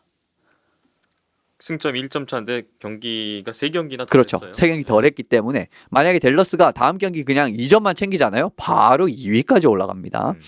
물론 이건 콜로라도도 똑같이 해당이 되는 이야기이긴 한데 어쨌든 그 정도를 지금 댈러스가 최근의 분위기 좋은 부분에서 쭉 치고 올라오는 부분 이번 주에도 보실 수가 있었고요. 네. 위니펙은 참 전력 자체 괜찮고 초중반의 그런 모습 자체는 진짜 올해 컨텐딩 팀이라고 생각을 했는데 맥데이비드한테 그거 얻어맞고 진짜 아직도 정신을 못 차리고 있어요. 그거 진짜 그게 몇 경기 전인데 이게 한 3주째 되는 것 같은데요 지금. 그게 아예 극복이 안 되고 있어요. 왜냐하면 딱 그 시점부터 내려오기 시작했거든요. 근데 올라가지를 못하고 있습니다. 전력에서 사실은 위니펙이 올라가지 못할 이유는 없는 팀이거든요. 야 근데 이게 진짜 왜 이렇게까지 되는지. 물론 이제 이 애리조나한테도 졌잖아요.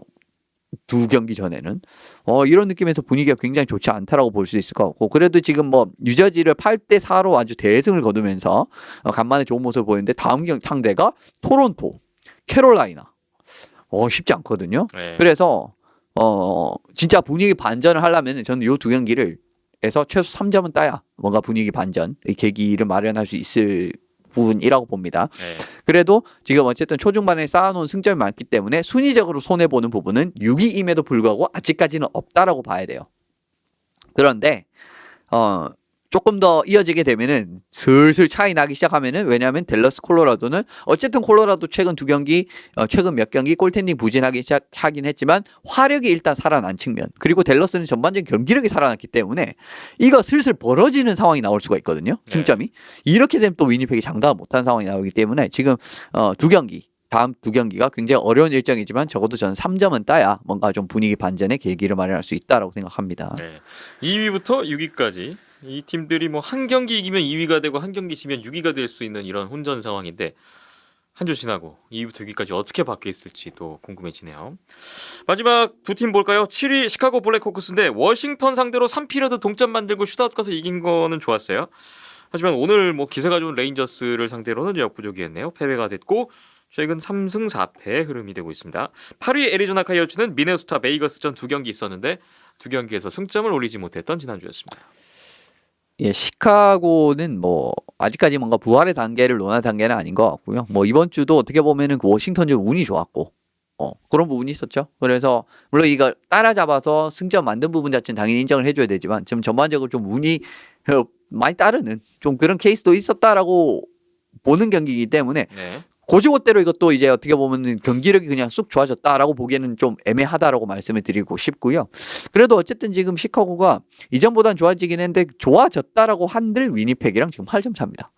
예, 그래서 뭔가 발돋움했다라고 하기는 좀 애매한 상황인 것 같고 뭐 사실 올해 시카고도 그렇게 이제 크게 기대를 하는 팀은 아니었기 때문에 그냥 그 부분을 좀 전반적으로 지켜보시는 부분으로 보시면 될 것 같고요. 애리조나는 뭐 딱히 해드릴 말이 없는 것 같습니다. 이 팀 같은 경우에는 크게 뭔가 반전하는 모습 자체로 나오지 않았고 미네소타전 대패, 베이거스전 그냥 뭐 7대1로 아주 그냥 뭔가 당연하다는 느낌으로 깨졌기 때문에 참 전체적인 전력 자체가 어떻게 보면은 지금 이 제일 약한 팀이라고 봐도 무방하거든요. 지금의 애리조나의 선수진이라든지 골텐딩이라든지 물론 이제 그 드문드문 이제 부분별로 좋은 선수들이 없냐라고 하면 그건 아니지만은 다른 팀들과도 비교했을 때 저는 좀 격차가 나는 지금 올해 이 애리조나의 상황이라고 생각을 합니다. 왜냐하면은 그런 움직임을 했거든요. 자기들이 이번 오프 시즌에 주축 선수라고 할 수 있는 뭐 사실 어떻게 보면 그 트레이드는 애리조나가 옳았다라고도 할 수 있지만 올리베르 에크만 라르손 트레이드 말씀드리는 겁니다. 음. 결국은 어쨌든 올 시즌에 약간은 포기를 해도 다음부터 굉장히 그 치고 나갈 수 있을 만한 그런 그 상황 자체를 올해 마련을 했습니다. 그렇기 때문에 올해 성적이 안 좋을 수밖에 없어요. 이건 당연한 거예요. 그래서 앞으로 애리조나 좀 지켜보시면 좋을 것 같고, 지금 뭐 구단 매각설 이야기도 잠깐 또 나왔다가 그걸 이제 팀에서 전면 부정하는 이제 그러한 그 이야기가 나왔는데, 예, 한번 지켜봅시다. 뭐 네. 앞으로 애리조나에서 계속 남아 있을 건지 아니면 진짜 이뭐 매각 절차를 받게 해서 다른 연고지로 이전을 하게 될지 이 부분을 지켜보시면 좋을 것 같고요. 뭐 올 시즌 애리조나 어쨌든 이 올해의 성공을 이 팀도 보는 팀이 아니기 때문에, 예, 좀 장기적인 리빌드 과정에서 올해 성적이 안 좋은 거는 좀 뭐 이 부분도 계속 말씀을 드리겠지만 뭐 당연하다라고 생각하시고 넘어가시면 될 것 같네요. 네. 서부 컨퍼런스 센트럴 디비전은 여기까지 하겠습니다. 마지막으로 서부 컨퍼런스 퍼시픽 디비전인데요. 퍼시픽 디비전 선두가 바뀐 지난주였어요. 1위 캘거리 플레임스입니다. 피츠버그, LA, 애너헤임 상대로 3연승. 결국은 에드먼턴을 끌어내리고 퍼시픽 디비전 선두로 올라선 캘거리 플레임스입니다. 최근 10경기 8승 1패 1OT. 캘거리 좋은 기세고요. 2위가 에드먼턴 오일러스가 되었는데 피츠버그전 승리 후에 시애틀전에서 패하는 바람에 3연승이 끝났네요. 선두 자리를 내줬습니다. 일단 뭐 두 팀이 지난주부터 계속 뭐 한 경기 할 때마다 1, 2위를 엎치락뒤치락 했는데, 그렇죠. 일단 캘거리가 3연승을 하면서 선두를 꽤 찼어요. 예. 네. 야, 쉽지 않았거든요. 캘거리 일정이. 물론 이제 오늘은 캘거리 리뷰가 있기 때문에 자세히는 이제 뒤에 말씀을 드리겠지만 일정이 쉽지가 않았습니다. LA, 애너하임 뭐 이런 그 캘리포니아 원정이었기 때문에 도 있었고. 예. 그럼에도 불구하고 3연승 이거 굉장히 좋은 성적이다라고밖에 말씀을 드릴 수가 없고, 네. 지금 원정 승률이 11승 2패 2연장패예요. 어. 이게 지금 정상적인 수준인가라는 생각이 드는데, 보통 이제 홈에서 진짜 이 정도 하는 팀도 잘 없거든요. 네. 오히려 홈에서 4승 2패 3연장패인데, 원정 그렇습니다. 승률이 좋다. 예, 그런 부분 자체는 좀 네. 특이한 부분이 있는 것 같고요. 예, 어쨌든 3연승 한 부분에서 에드먼턴 끌어내려서 1위로 올라간 부분, 물론 이제 경기 수가 2경기 더한 상황에서 승점 3점 차이기 때문에 지금 에드먼턴 전력이라면 이거 극복할 수는 있는 부분이거든요. 네. 그럼에도 불구하고 상황 자체가 더 뭐 조금이라도 유리한 고지에 올라선 건 사실이기 때문에 그 부분에서 보시면 좋을 것 같고, 저는 뭐 LA 좀 제 리뷰에서 말씀을 드리겠지만 뭐 올해 캘거리는 좀 기대해봐도 좋을 것 같다라는 생각이 들었던 경기들이 있었기 때문에, 예, 뭐 그 정도의 그 기대치가 그대로 보여준 것 같고요. 에드먼턴은 참 이 시애틀한테 이 발목을 잡히나요, 이게 참. 지금 요즘 또 기세도 좋았는데 또 시애틀한테 잡히네요. 그렇죠. 그냥 이게 참 뭐 그럴 수도 있는데, 예, 경기 그럴 시즌을 수는 하다 있죠. 보면 예. 네. 아쉽네요. 근데 결과가. 예, 이게 왜냐하면 제가 좀 이런 말씀, 시애틀 팬분들 좀 이 불쾌하실 수는 있는데 그만큼 시애틀 경기력이 사실 말씀드리면 그렇게 좋지가 않거든요. 그런 과정에서 어떻게 보면 에드먼턴이 최상위권에 있기 위해서는 이 하위권 팀들한테 발목을 잡혀서 지금 순위가 바뀌고 이런 그림이 나오면 안 된다라는 부분에서 말씀을 드리는 거예요. 근데 네. 그러니까 만약에 에드먼턴이 오타와한테 졌다라고 하면 저는 똑같은 말을 했을 겁니다. 그러니까 오타와 지면 안 돼요. 이거 지금 이런 느낌의 말을 했을 겁니다. 그렇기 때문에 뭐 개인적인 사견이 들어갔다 이런 그건 아니고, 어쨌든 에드먼턴이 크로즈비와의 그 맥데이비드 그 대결에서 완승 그냥 거두면서 분위기 진짜 좋았단 말이에요. 근데 그걸 또 깎아먹는 이제 이런 또 결과라고도 볼 수가 있기 때문에 흐름상에서 좀 아쉬운 부분, 게다가 반대급부였던 이 캘거리는 오히려 더 힘든 원정 일정에서 재미를 많이 보던 이런 결과를 만들어냈기 때문에 조금 더 이제 대비가 됐던 이런 이제 주간이었던 것 같습니다. 네. 먼저 상위권 두 팀 봤고요. 3위부터 보겠습니다. 현재 가장 많은 경기를 치른 애너하임 덕스가 3위인데요. 베이거스전 승리 후에 캘거리전 슛아웃패 했던 지난주였습니다. 4위는 세너제이 샤크스인데요. 뉴저지전, 뉴욕 아일랜드스전 승리했고 뉴욕 레인저스전 패배하면서 3연승을 끝났습니다. 5위는 베이거스 골든나이츠입니다. 애너하임전에서 졌죠? 이후에 애리조나 잡았고, 베이거스도 좀 보스턴처럼 요새 승패가 계속 반복되고 있어요. 6위 LA 킹스입니다. 애너하임전 1점 승점 얻었고, 캘거리전 역시 이기진 못했어요. 최근 7경기 4패 3OT. 지난주에 뭐 승점은 계속 올렸는데 이기지는 못했던 7경기 연속 무승의 LA 상황입니다. 7위 시애틀 크라켄. 디트로이트전 OT를 기록했고 에드먼턴 잡고 최근 7경기 5승 1패 1OT. 그래도 2주 연속으로 좋은 분위기 이어졌어요. 8위 밴쿠버 캐너스입니다. 몬트리올, 오타와 잡고 2연승을 했는데 오늘 피츠버그에게는 졌네요. 3위부터 8위까지 소개를 드렸는데 지금 뭐 승점 자체는 뭐 3위랑 8위랑 12점 차니까 뭐 거리가 좀 있어 보이긴 하는데 지금 한 단계 되게 여기도 큰 차이는 없어요. 네. 금방 또 순위를 끌어올릴 수 있는 상황이긴 합니다. 한 뭐 정리를 해볼게요. 2연승, 3연승 이렇게 네. 되면은 뭐 순위 2계단 튀는 거 그거 별 일도 아닌 뭐 네. 요런 디비전이 되고 있고 애너하임도 뭐 여전히 괜찮습니다. 경기력 자체는 괜찮은데 지금 이 전반적으로 아무래도 확 골을 넣으면서 앞서가는 그림 자체는 있는데 이 팀이 한번 분위기를 경기 내에서 잃으면요. 그거를 그대로 반영이 되면서 따라잡히는 결과. 그러니까 짧은 시간에 계속 뭔가 이 멘탈 관리가 안 되면서 실점이 이어지고 그래서 따라잡히고 이거 경기 질 뻔한 경기들이 요즘 계속 나오고 있어요. 그래서 그런 부분에서 지금 애너하임은 조금은 더 지켜봐야 되지 않는가라는 부분. 저는 조금 그런 생각이 드는 경기를 최근에 많이 관측을 할 수가 있었습니다. 네. 그래서 조금 더 지켜보면 좋을 것 같고 그래도 이제 초중반에 그대로 전반적으로 골을 넣는 큰 문제가 없다라는 부분에서 애너하임이 일단 순위 자체는 이제 크게 밀리는 그런 양상 아니에요. 왜냐면 지금 에드먼턴이랑 득점을 비교를 해봐도 에드먼턴이 84득점인데 애너하임 85득점인데 애너하임은 84득점이거든요. 그 정도로 이제 득점력 자체는 지금 받쳐주는 애너하임이기 때문에 좀 성적이 지금 좋은 흐름으로 가고 있다라고 보시면 될 것 같고 세너제이가 사실은 올해 그렇게 크게 기대를 안 했습니다만은 참 경기력이 괜찮습니다. 그리고 에릭 칼손 선수도 지금 이 머리를 자르는 게 그건지 머리 자르고 경기 너무 잘해요. 사람이 바뀌었습니다. 그런 느낌에서 그 아일랜더스전 그 결승골 또 기록을 했었고 최근에 또 이제 예전에 그러한 그 엘리트 수비수로서의 그런 경기력이 살아나게 됐는데 물론 이제 머리를 잘라서 그런 건 아니죠.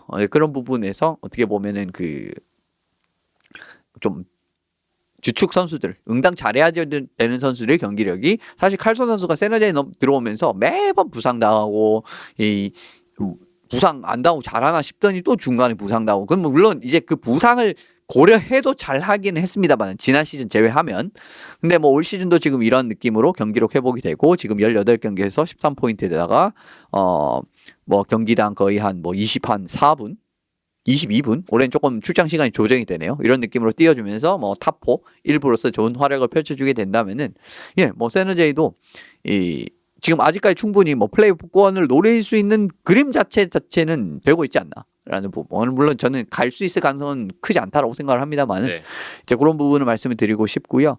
베이거스는 약간은 좀 이제 부진한 단계가 잠깐 찾아왔었던 것 같아요. 그러니까 중간에 이제 좀 경기력이 좋지 못한 부분이 있었는데 그래도 지난 경기에서 7대1 대승을 거뒀죠. 애리조나전. 그리고 애나하임 덕스전 같은 경우에서도 그냥 어떻게 보면 한 3점 차, 4점 차로 지는 경기를 이거 끝까지 따라가는 느낌이었거든요. 이거는 레네르 선수가 실수만 안 했으면 잡을 수 있었던 경기였습니다. 그런 느낌에서 지는 경기에서도 크게 어떻게 보면 좀 문제가 되는 장면 자체가 그러니까 물론 이제 문제가 된 장면 자체가 레네르의 문제는 있었죠. 근데 그게 극복 가능한 수준이다라는 게 경기 내적으로 확인을 할 수가 있었기 때문에 그 부분은 아직 걱정은 안 하셔도 될 것 같다라는 생각이 들고요. 다음 일정이 캘거리랑 댈러스거든요. 쉽지 않군요. 베이거스가 만약에 이걸 두 경기를 다 잡게 된다라고 하면은 또 바로 또 최상위권 레이스 합류를 할 수 있는 또 그런 상황이다라고 말씀을 드릴 수가 있을 것 같고 LA는 계속 한 끗이 계속 부족합니다. 조금 부족한 게 계속 나오고 있고요. 그 부분은 이제 뒤에 리뷰 부분에서 말씀드리면 될 것 같고 시애틀 뭐 좋은 흐름으로 들어온 건 사실인데 최근에 강호들도 이제 왕왕 잡기 시작을 하고 그리고 우리가 시애틀을 기대를 했었던 뭐 여러 라인에서의 기여 이런 게 잘 나오고 있거든요. 요즘에 굉장히 그런 부분은 긍정적이긴 한데 워낙 또 이 팀 또 까먹은 게 많기 때문에 초반에 굉장히 많이 까먹지 않았습니까? 그런 부분에서 아직 좀 복구가 되지 않지 않나 라는 부분. 그래도 저는 매주 말씀드리지만 이 팀 5위로 봤습니다. 디비전. 거의 그 정도의 지금 전력 자체는 나오고 있는 것 같아요. 지금 경기력을 봤을 때. 그래서 이 시즌 진짜 극초반처럼 지기만 하는 거를 보시지는 않을 것 같습니다. 앞으로는. 근데 최상위권의 합류를 쭉 할 수 있을까라고 하면 저는 아직까지도 굉장히 그 부분에 대해서는 부정적으로 생각을 하고 있습니다. 네. 밴쿠버는 좀 꾸준하게 그냥 못 하고 있네요 올 시즌은. 예, 뭐 2승을 한 건 사실이긴 합니다만은 그 2패 그 상대들의 상태가 좋지 않지 않았습니까? 몬트리올, 오타와라고 하면은 거의 비슷한 위치에, 아니 오히려 더 낮은 위치에 있는 팀들이거든요. 우리가 그 팀들보다는 낫다. 하지만 그 이상의 결과는 나오지 않고 있어요. 그러니까 밴쿠버가 매치업을 딱 봤을 때 질 것 같은데 하는 경기는 지금 대부분 지고 있거든요. 네. 근데 보통은 사실은 이제 스포츠를 보시면 아시겠지만 질 것 같은데 이래도 응당 이기는 경기가 쭉쭉 나오고 그런 게 있지 않아요. 지금 시애틀처럼 시애틀도 막 예를 들면 캐롤라인한테 보듬 질 것 같았고 워싱턴한테 붙으면 이길 수가 없을 것 같았고 그랬었는데 이겼었잖아요. 근데 밴쿠버는 올 시즌 쭉 봤을 때 이거 오늘 이기기 어렵겠는데 이런 경기 대부분 집니다. 예. 그런 부분에서 앞서 말씀드렸지만은 이 자신들보다 좀 낮은 팀들이라고 하면은 그 부분을 이길 수 있을 만한 그런 부분, 오타와 몬트리올 대표적인 경기라고 할 수가 있겠죠. 그런데 그 이상급으로 되는 어떻게 보면 좀 이제 좀 강호들과 만나게 됐을 때는 이게 어렵겠다라고 하면은 대부분 뭔가 좀 지는 그림이 나왔고 오늘도 예외가 아니었기 때문에 예, 올해 밴쿠버는 계속 좀 어려운 시즌을 보내지 않을까라는 개인적인 생각이 들었어요. 네. 3위부터 8위까지 살펴봤는데 퍼시픽 디비전은 시즌 전에 예상했던 대로 좀 전체적으로 좀 예상하기 힘들었잖아요. 그렇죠. 지금도 순위 보면 한 6위 LA 킹스까지는 충분히 뭐 경기 수나 승점차를 고려해 본다면 플레이오프권으로 들어갈 수 있는 지금 상황으로 보이고, 예. 네. 전체적으로 좀 끝까지 예상하기가 어려운 그런 흐름이 현재까지는 되고 있지 않나, 그런 상황으로 이번 주까지 또 보게 되네요. 각 디비전별로 지난주 이렇게 살펴보면서 짚어봤습니다. 저희 계속해서 이렇게 디비전별로 정리하는 시간 가져보고 있는데요. 또 한 주 많은 경기들 결과를 기다려 보겠습니다. 다음은 주간 매치업 리뷰 시간입니다. 지난주에 있었던 경기들 중에서 한 경기 선정해서 집중적으로 분석해보는 시간. 오늘은 우리나라 시각으로 12월 3일 금요일 경기였습니다.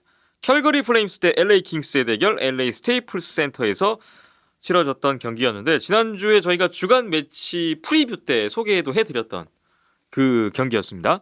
뭐 이 경기는 아무래도 캘거리 데럴 서터 감독이 LA에 방문한다는 점, 예. 이 부분이 좀 많은 주목을 끌었어요. 예, 적장으로서 방문을 하는 경기라고 이제 전에 그 매치업 리뷰에서도 말씀을 드렸었죠. 프리뷰에서도. 네. 이제 그 부분에서의 경기였고요.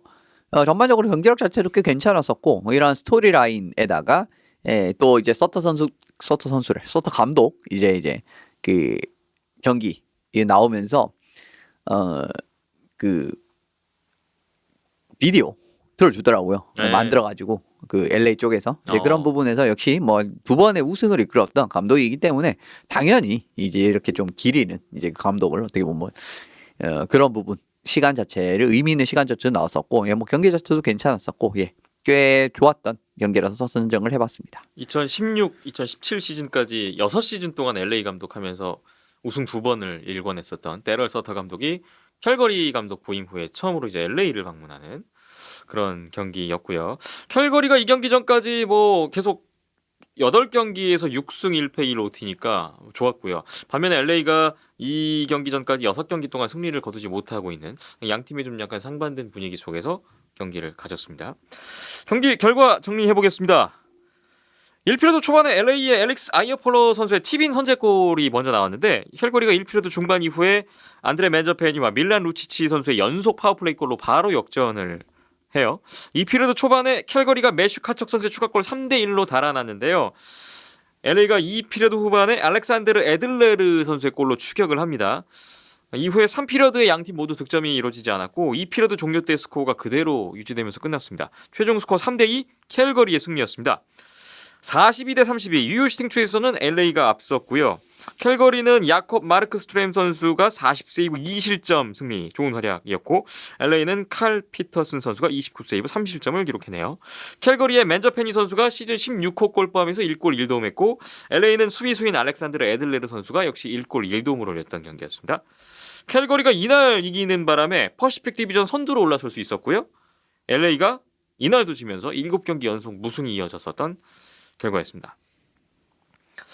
끝까지 뭐 한 골차 승부가 계속되면서 긴장감이 유지됐었던 경기 결국 캘거리의 승리로 끝났는데 먼저 이 경기의 승부를 갈랐던 포인트를 좀 찾아보고 싶어요. 예. 어떤 부분이 있었을까요? 아무래도 캘거리가 이겼기 때문에 조금 더 많은 내용이 이제 할당이 될 것 같은데 확실히 서터 감독의 좀 뛰어난 기용술 같은 부분 자체는 좀 본받을 만하지 않나라는 생각이 들었습니다. 아 데럴 서터 감독의 선수 기용이요? 예, 왜냐하면 사실은 이 부분 자체가 저는 좀 상충이 되는 부분이라고 말씀드렸는데 많이 들었었잖아요. 지금 캘거리의 팀 컬러 자체가 예전에 LA와 같은 느낌이 아니라 어떻게 보면 사이즈로 이렇게 잡아먹는 느낌의 이런 팀이 아니라 조금은 날쌔고 빠른 느낌의 팀이란 말이에요. 그런 부분에서 네. 서터 감독이 어떻게 이 시스템을 체계를 적용을 시킬 것인가라는 부분인데 굉장히 저는 그 라인을 짜는 부분이라든지 기용술이라고 한다면은 그리고 어떤 특정 경기 일에 좀 이제 특별한 라인을 낸다든지 이런 부분에서도 어떻게 보면은 선수들의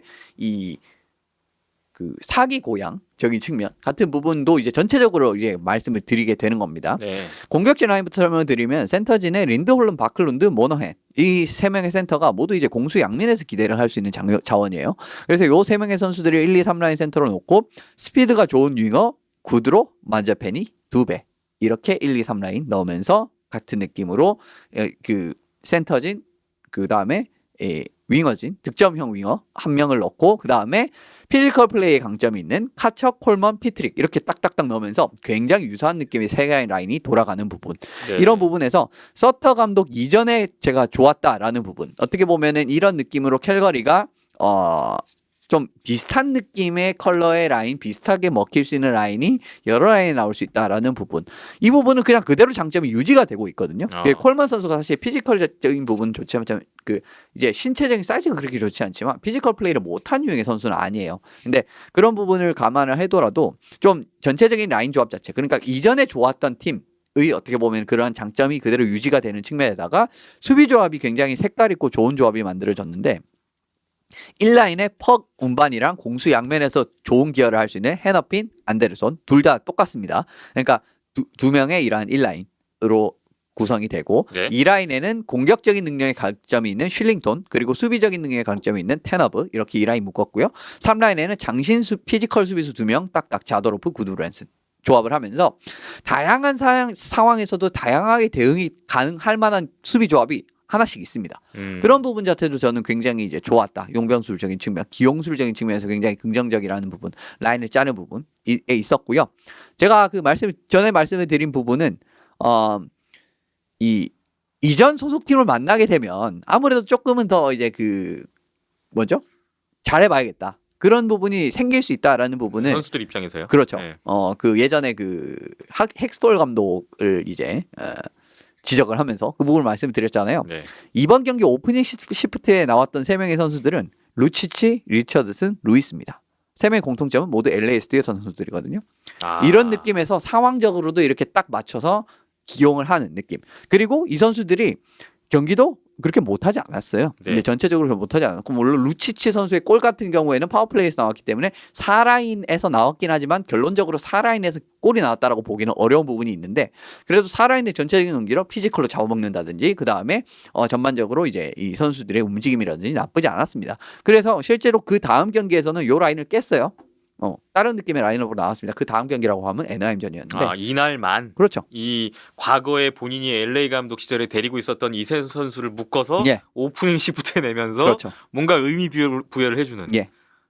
이런 LA전이니까 가능했던 그렇죠. 거군요. 이런 것도 사기 고양이라든지 그런 측면에서 LA 전반적인 이런 감독의 그런 이 경험에서 나오는 그러한 그 기용술. 왜냐하면 이 감독이 전반적으로 그냥 기용술, 전술 이런 것만 좋다고 무조건 성공을 하는 게 아니거든요. 선수단을 어느 정도 이제 그 공감을 이끌어내고 뭐 그런 이제 그런 능력도 굉장히 중요하기 때문에 저는 그런 부분에서도 서터 감독이 이번 이런 이 노련한 이러한 기용술 같은 부분 자체는 굉장히 좋지 않았나라는 생각이 들었습니다. 네. 지금 라인 조합이 상당히 좋았다라는 말씀이셨는데 일단 공격진 같은 경우에는 전체적으로 좀 고른 힘을 갖고 있는 또 비슷한 어떤 색깔을 갖고 있는 세 개 라인을 그렇죠. 구축을 하면서 뭐 어느 라인이 나오든지 간에 그렇게 뭐 힘이 떨어지지 않는 네. 그런 지금 경기력을 보였던 것 같고 수비 라인 같은 경우에는 세 개 라인이 좀 각기 다른 어떤 성격을 띠면서 상대가 나오는 거에 따라서 바로바로 대응이 가능한 이런 라인 조합. 뭐 이날도 경기력 안에서 좋게 작용이 됐다는 말씀으로 받아들입니다. 캘거리가 이날 결국 승리를 가져간 뭐 여러 가지 요인들이 있었겠습니다만 이날 경기에서 좀 가장 좋았던 점은 또 뭐가 있었을까요?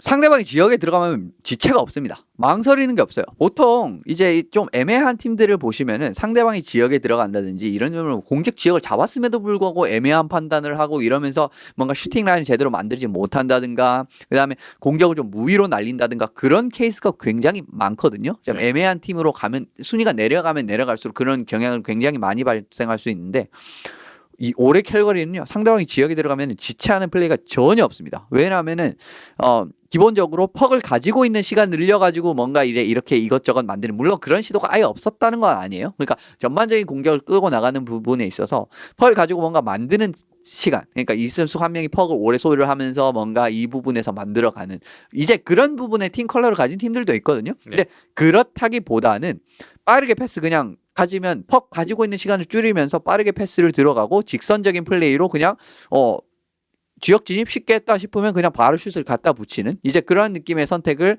쫙쫙쫙 가져갔는데 그 이후에도 이제 이제 짜임새 있는 움직임이 좀 보였던 부분은 슈팅을 딱 가져감에 있어서 선수들이 그대로 네트 쪽으로 들어가게 되는 부분이 생기면서 그 부분에서 뭐 리바운드를 노린다든지 추가적인 공격 찬스는 굉장히 기본적이고 깔끔하고 그냥 이 심플한 플레이들을 쭉쭉 바탕으로 플레이를 가는데 거기에서 이득이 하나둘씩 쌓이다 보니까 상대방이 뭔가 제대로 된 대응을 못하는 그런 부분이 있었습니다. 그리고 수비적인 부분에서도 기본적으로 퍽을 가진 선수들에 대한 지속적인 압박 이게 말이 쉬운데 선수들이 체력적으로 굉장히 힘든 플레이예요. 왜냐하면은 상대방이 그 퍽을 가진 선수들을 어떤 한 명 그러니까 공격 지역에서라든지 이 대표적으로 되겠죠. 공격 지역에서 상대방이 퍽을 가진 선수가 있으면 패스도 계속 돌릴 거 아닙니까? 그런 부분에서 계속 한 명은 무조건 퍽 캐리한테 압박이 들어가요. 근데 그게 진짜 체력적으로 쉬운 일이 아니거든요. 근데 굉장히 기본적인 플레이잖아요.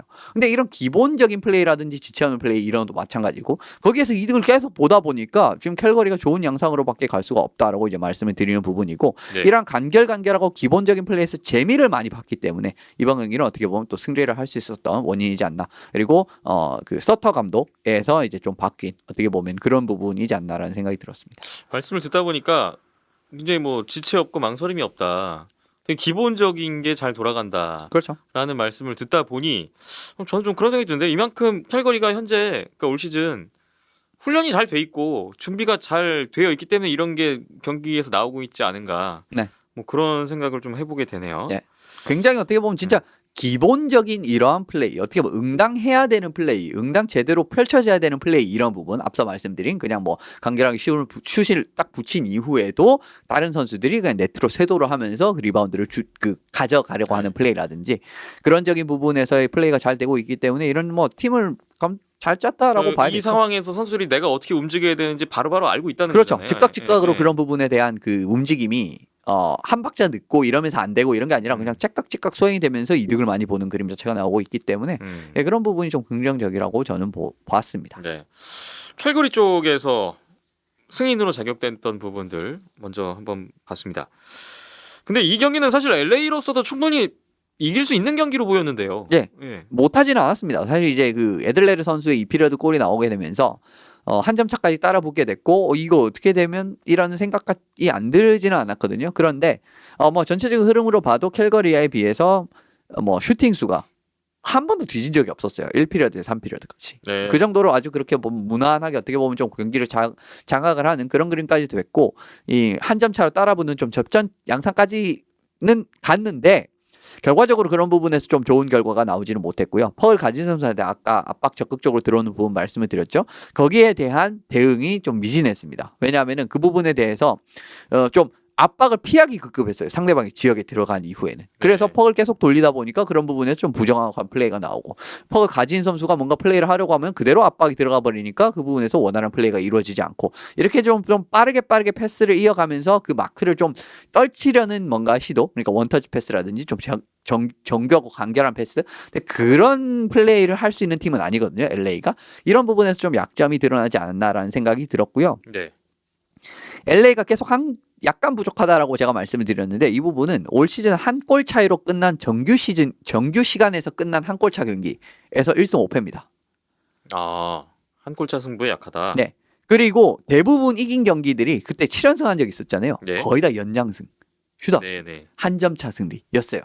네, 그런 부분에서의 이런 부분이 나오고 있다라는 부분이고, 야, 한 점 차 승부에서 이 정규 시간에서 이렇게 부진한 결과가 나오게 된다면은 결과적으로 이게 또 타이브레이크에서도 영향을 미칠 수밖에 없잖아요. 왜냐하면 우리는 한 점 차 이긴 승부들이 슛아웃승, 그 다음에 연장승 이런 건데 5대 5에서 그러니까 그 정규 시간 중요한 정규 시간 타이브레이크에서는 밀릴 수밖에 없는 그림이 나오기 때문에 LA가 5대 5라든지 이러한 정규 시간에서 뭔가 좀 끝낼 만한 이런 방도를 좀 빠르게 찾아야 될 상황이 아닌가라는 생각이 들었습니다. 이날도 3피러드 마지막 한 9분 10분 동안에는 LA가 열심히 골문 두드렸는데 결국은 이제 한 골차를 극복하지 못하는 그런 결과가 또 나왔던 LA. 결국 한 골차 패배로 끝나고 말았습니다.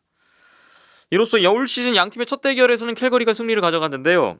양 팀의 다음 일정을 보니까 내년 4월에나 돼야지 또 경기를 갖네요. 내년 4월 1일, 4월 5일 두 번의 올 시즌 대결이 더 남아 있습니다. 서터 감독이 LA 한 번 더 가야 하는 일정이 있네요. 자, 다음 대결 또 한번 기대를 해 보겠습니다. 주간 매치업 리뷰 오늘은 여기까지고요. 잠시 후에 주간 매치업 프리뷰로 이어가 보겠습니다. 이번에는 다가올 한 주 동안에 어떤 경기들이 있는지 어떤 경기들을 보면 좋을지 추천해드리는 시간입니다. 한국 시각으로 12월 7일 화요일부터 12월 13일 월요일 잡힌 경기들 중에서 뽑아봤습니다. 먼저 12월 8일 수요일부터 출발해보죠. 오전 9시 경기입니다. 템파베이 라이트닝 대 몬트리올 카네디언스. 지난 시즌 스테이니컵 파이널 대진입니다. 네, 너무 다르죠. 근데 올 시즌에 느낌은 많이 달라져 있습니다. 느낌이 너무 달라도 어떻게 이렇게 다를 수 있나라는 생각이 들 정도로 다르고, 그럼에도 뽑았네요. 그래도 예, 뽑으셨어요. 승점이 2배나 차이가 납니다. 지금 네. 2배 이상 차이가 나죠. 예, 그냥 딱 하나입니다. 그냥 스탠리컵 결승전 리매치. 네. 그 이유 하나입니다. 스테이니컵 근데 파이널 이후에 처음 만난다. 네.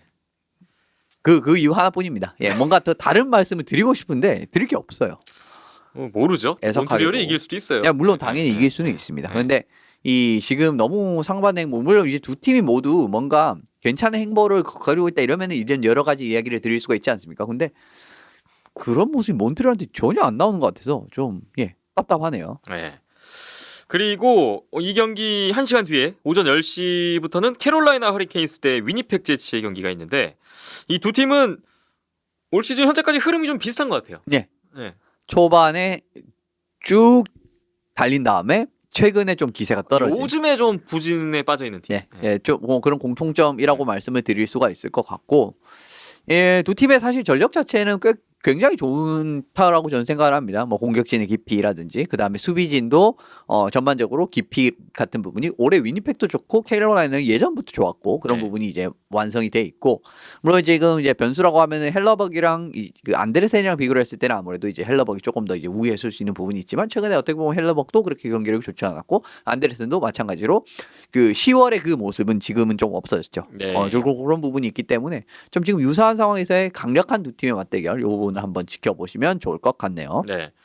역시 같은 날 12월 8일에 오전 11시에 미네소타 와일드 대 에드먼턴 오일러스의 대결이 있는데 올 시즌 현재 서부 컨퍼런스, 센트럴 디비전, 퍼시픽 디비전 최상위권에 위치하고 있는 두 팀의 대결이라서 주목이 되네요. 예. 그런데 재밌는 점은 네. 두 팀의 컬러가 좀 많이 다르다라는 거죠. 미네소타는 전반적으로 선수층으로 승부를 하는 팀이고 에드먼턴 같은 경우는 기본적으로 일단은 드라이자이틀 맥데이비드가 그래도 이 승리의 키를 쥔 선수라고 할 수 있지 않습니까? 네. 이 부분에서 차이가 난다라고 보고 팀 컬러 전반적인 팀 컬러가 조금 다른데 수비적 그 골텐딩으로 봤을 때는 두 팀 다 좀 애매한 느낌이죠. 텔벗과 호스키넨 뭔가 좋지도 않고 나쁘지도 않은 이런 느낌이 좀 어떻게 보면 골텐딩의 공통점은 있지만 나머지 전체적인 선수진의 스쿼드라든지 그런 부분에 이제 느낌은 많이 다른 부분이라고 할 수 있는데 이 맥데이비드 드라이자이트라는 이 창을 좀 어떻게 보면 진짜 미네소타가 사실은 이 여러 컬러에 대해서 좀 대응이 될 만한 그런 수비진은 아니거든요. 전체적으로 수비진의 짜임 조합 자체가 괜찮긴 한데 네. 예를 들면 뭐 셧다운 라인이 있다든지 뭐 이런 느낌의 팀은 아니란 말이에요. 그래서 이 드라이자이트 맥데이비드를 어떤 느낌으로 그 봉쇄를 하는 방법을 취하게 될지 이 부분을 한번 지켜보시면 좋을 것 같습니다. 네. 그리고 12월 9일 목요일입니다. 낮 12시 경기 댈러스 스타스 대 베이거스 골든나이츠입니다. 요즘에 댈러스가 상당히 좋잖아요. 그렇죠. 베이거스로서는 좀 부담이 되는 경기인데요. 예, 굉장히 부담이 되는 경기인데 베이거스 그래도 최근에는 득점력이 살아났기 때문에 초반부터 이 댈러스가 초반에 이제 분위기 흐름을 잘 잡지 못하고 선제골 허용하고 끌려가는 양상이 됐을 때는 초반에 굉장히 성적이 안 좋았잖아요. 그런 느낌의 양상을 베이거스는 저는 만들어야 되겠다라고 생각이 들고요. 댈러스는 좀 공간으로 잡아먹은 이런 느낌의 하키를 펼치기에 상대방 베이거스의 컬러가 그렇게 좀 이상적인 컬러는 아닙니다. 전체적으로 어떻게 보면 굉장히 좀 날쌘 느낌의 그 득점 라인이라고 할 수 있는 뭐 마르시에소 선수라든지 뭐 스미스라든지 뭐 이런 선수의 라인들도 지금 있는 상황이고 네. 그런 부분을 감안했을 때는 이 뭐 지켜볼 만한 부분이 있고 그리고 두 팀이 좀 승점 상황에서 좀 비슷한 느낌으로 걸려 있는 요런 느낌이죠. 뭔가 이 한 단계 더 도약을 하기 위해서는 지금부터 조금 더 잘해야 되는 좀 그런 느낌의 공통점이 있는 팀이잖아요. 이제 그런 부분에서 이제 두 팀 중에 어떤 팀이 좀 성과를 내게 될지 이런 부분에서도 좀 걸린 게 많은 경기라고 생각을 해서 보았습니다. 네. 지난 10월 28일 댈러스에서의 올 시즌 첫 대결에서는 3대2로 베이거스의 연장 승리로 끝나는데 이번엔 다를까요? 한번 결과를 보겠습니다. 다음 12월 10일 금요일로 갑니다. 오전 9시인데요. 템퍼베이 라이트닝과 토론토 메이플 립스가 격돌합니다. 현재 같은 애틀랜틱 디비전 상위권 경쟁 중인 두 팀이에요. 예. 뭐 템파는 이 경기를 잡게 되면 진짜 이 턱밑까지 추격할 수 있을 만한 계기를 마련할 수 있을 만한 경기라고 생각을 하고요.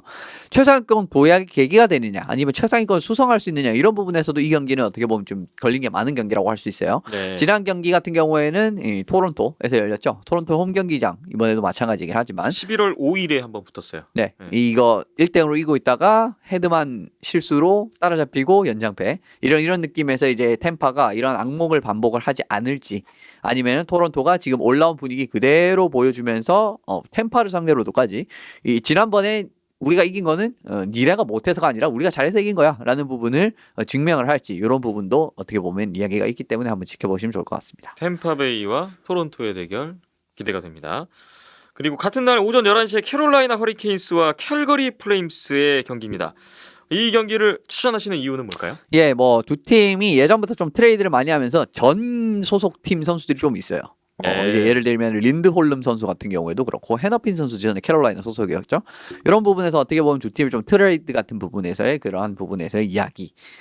근데 지금 캐롤라이나나 캘거리나 전체적인 분위기를 봤을 때 올 시즌 분위기가 상당히 괜찮죠. 이런 부분을 봤을 때는 두 팀이 굉장히 전력적으로 안정적인 팀들 간의 대결이기 때문에 한번 꼽아봤습니다. 네.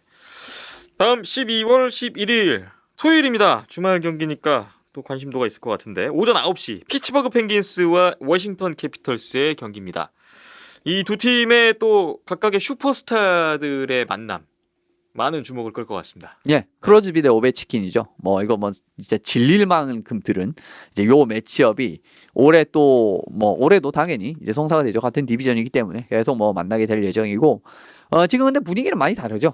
이제 워싱턴은 그냥 리그 최상위권의 모습을 쭉 그냥 올 시즌 어떻게 보면은 그 계속 상당 부분 보여준 반면에 피츠버그는 중하위권을 계속 헤매고 있단 말이에요. 네. 시즌 초반 잠깐 제외를 하면은 이런 부분에서 좀 이제 경기력에서의 흐름 안 좋은 부분이 많이 좀 보여주고 있는 이제 피츠버그인데 그래도 피츠버그가 기본적으로 이제 경기력이 이제 좀 잘 풀리게 되는 경기는 강호들도 그렇게 손쉽게 잡아내는 경기들이 왕왕 나오기 때문에 전력 차는 저는 조금 있는 경기라고 생각을 합니다만은 그래도 이 경기는 좀 그 시대를 풍미한 라이벌리 이 부분 어떻게 보면 올해 좀 크로즈비 선수가 초반에 또 부상 이런 부분이 있기 때문에 좀 포인트도 올해는 좀 많이 차이가 나게 됐죠. 그렇죠. 지금 11경기 8포인트인데 오베치키는 뭐 지금 거의 드라이자이트 맥데이비드랑 어깨를 나란히 한 수준으로 포인트를 생산하고 있지 않습니까? 이런 부분에서 보셔도 좀 어쨌든 이 두 명의 슈퍼스타의 올해 지금 초반에 약간 엇갈린 행보 플러스 전반적으로 라이벌리 중요한 라이벌리이기 때문에 이 경기를 한번 추천을 드립니다. 시드니 크로즈비 대 알렉스 오베치킨의 대결. 이 두 선수가 NHL 데뷔 시점이 같더라고요. 2005, 2006 시즌. 근데 시드니 크로즈비 선수가 뭐 말씀 주신 대로 오늘 경기 일단 뭐 3포인트를 올려서 올 시즌 12경기 11포인트인데 뭐 이제 뭐 시즌 초반이긴 합니다만 그래도 지금 데뷔 이래 경기당 평균 1포인트가 안 되는 유일한 시즌이 되고 있어요. 뭐 네. 조만간 아마 네. 1포인트 이상 찔 겁니다. 근데 오베치킨이 올해 오베치킨이 지금 경기당 1.58포인트인데 네, 이거는 진짜 나이를 잊은 활약을 보여주고 그러니까 있거든요. 오베치킨은 반대로 2005-2006 시즌 데뷔 이래 지금 최고의 페이스예요, 올 네. 시즌이. 그렇기 때문에 물론 이거는 유지는 안 될 겁니다. 그런데 그래도 지금 벌써 지금 20골이죠 올해. 오늘도 골 넣어서 20골 득점 2위, 포인트 3위네요. 그렇습니다. 네, 뭐 39포인트. 여전히 두 선수가 이제는 젊은 나이는 결코 아닙니다만 스포츠계에서 이제 물론 그런데 여전히 좀 뭐 좋은 기량 자체를 좀 보여주고 있는 부분이 있기 때문에 요 두 경기 요 두 선수의 맞대결 한번 지켜보시면 좋을 것 같습니다. 어쨌든 뭐 팀의 중심이고 여전히 그렇죠. 팀을 이끌어가야 될 두 선수의 대결 관심이 가고요. 11월 15일에 워싱턴에서 한번 올 시즌 처음 만난 적이 있는데 그때 6대1로 워싱턴이 대승을 했었어요. 이게 완승이었죠 그 경기. 그 경기가 이제 크로즈비 선수의 코로나 프로토콜 올라간 후에 복귀전이었고 뭐 그래서 또 주목을 받았었는데 결과는 좀 그랬고요. 그땐 또 오베치킨 선수 골은 없었던 경기였는데 6대1로 워싱턴이 이겼었거든요. 이번 경기 또 어떻게 나올지 궁금해집니다. 다음은 12월 12일 일요일입니다. 오전 9시 30분인데요. 뉴저지 데블스와 뉴욕 아일랜더스가 만납니다. 같은 메트로폴리탄 디비전 하위권에 위치해 있는 두 팀인데 지금 올 시즌에 뭐 예상과는 좀 다른 행보가 가고 있는 두 팀인 것 같아요. 예, 상반된 행보죠. 사실 지금 뉴저지가 성적이 많이 떨어지긴 했습니다만 그래도 뉴저지가 저는 이 정도까지 할지도 몰랐거든요. 그런데도 불구하고 지금 뉴저지는 기대 이상의 모습을 보여주고 있고, 근데 뉴욕 아일랜더스 같은 경우에는 시즌 최상위권의 모습을 기대를 했습니다만은 물론 이제 그 과정에서 이제 코로나부터 시작을 해가지고 11월 한 달을 그냥 통으로 망쳐버렸죠. 그런 이유 때문에. 그래서 지금 이런 여파가 나오고 있는데. 과연 아일랜드스가 좀 분위기를 회복을 할 수 있을지 이제 이러한 대결로 인해서 물론 이 전에도 이제 경기들이 있을 예정입니다만은 좀 수비전 특유의 수비전 타이트한 수비전 그리고 선수들이 복귀를 하고 이후에 이런 경기력이 점점 회복이 되긴 할 텐데 그 시점이 언제가 될지 그 부분을 좀 지켜보는 부분이고 그리고 이 두 팀 같은 경우는 뭐 실제적인 거의 이 라이벌이거든요. 지역 라이벌이라고 보시면 될 것 같거든요. 네. 근데 레인저스, 뉴저지 아일랜드스 이렇게 이제 세 팀 같은 경우에는 뭐 어떻게 보면은 미국 동부 쪽에 뉴욕 쪽 라이벌이라고도 보실 수가 있는 팀들이기 때문에 요 세 팀들의 경기도 올해는 좀 치열한 경기 양상이 많이 나올 것 같고 하기 때문에 좀 지켜보시면 좋을 것 같습니다. 한 달 전 뉴저지에서 올 시즌 첫 대결이 있었는데 그때 4대0 뉴저지의 완승이었습니다. 이번 대결 어떻게 될까요? 다음 12월 13일 월요일 오전 11시 경기입니다. 미네소타 와일드 대 베이거스 골든나이츠인데요. 이 경기를 주목할 만한 이유는 뭐가 있을까요?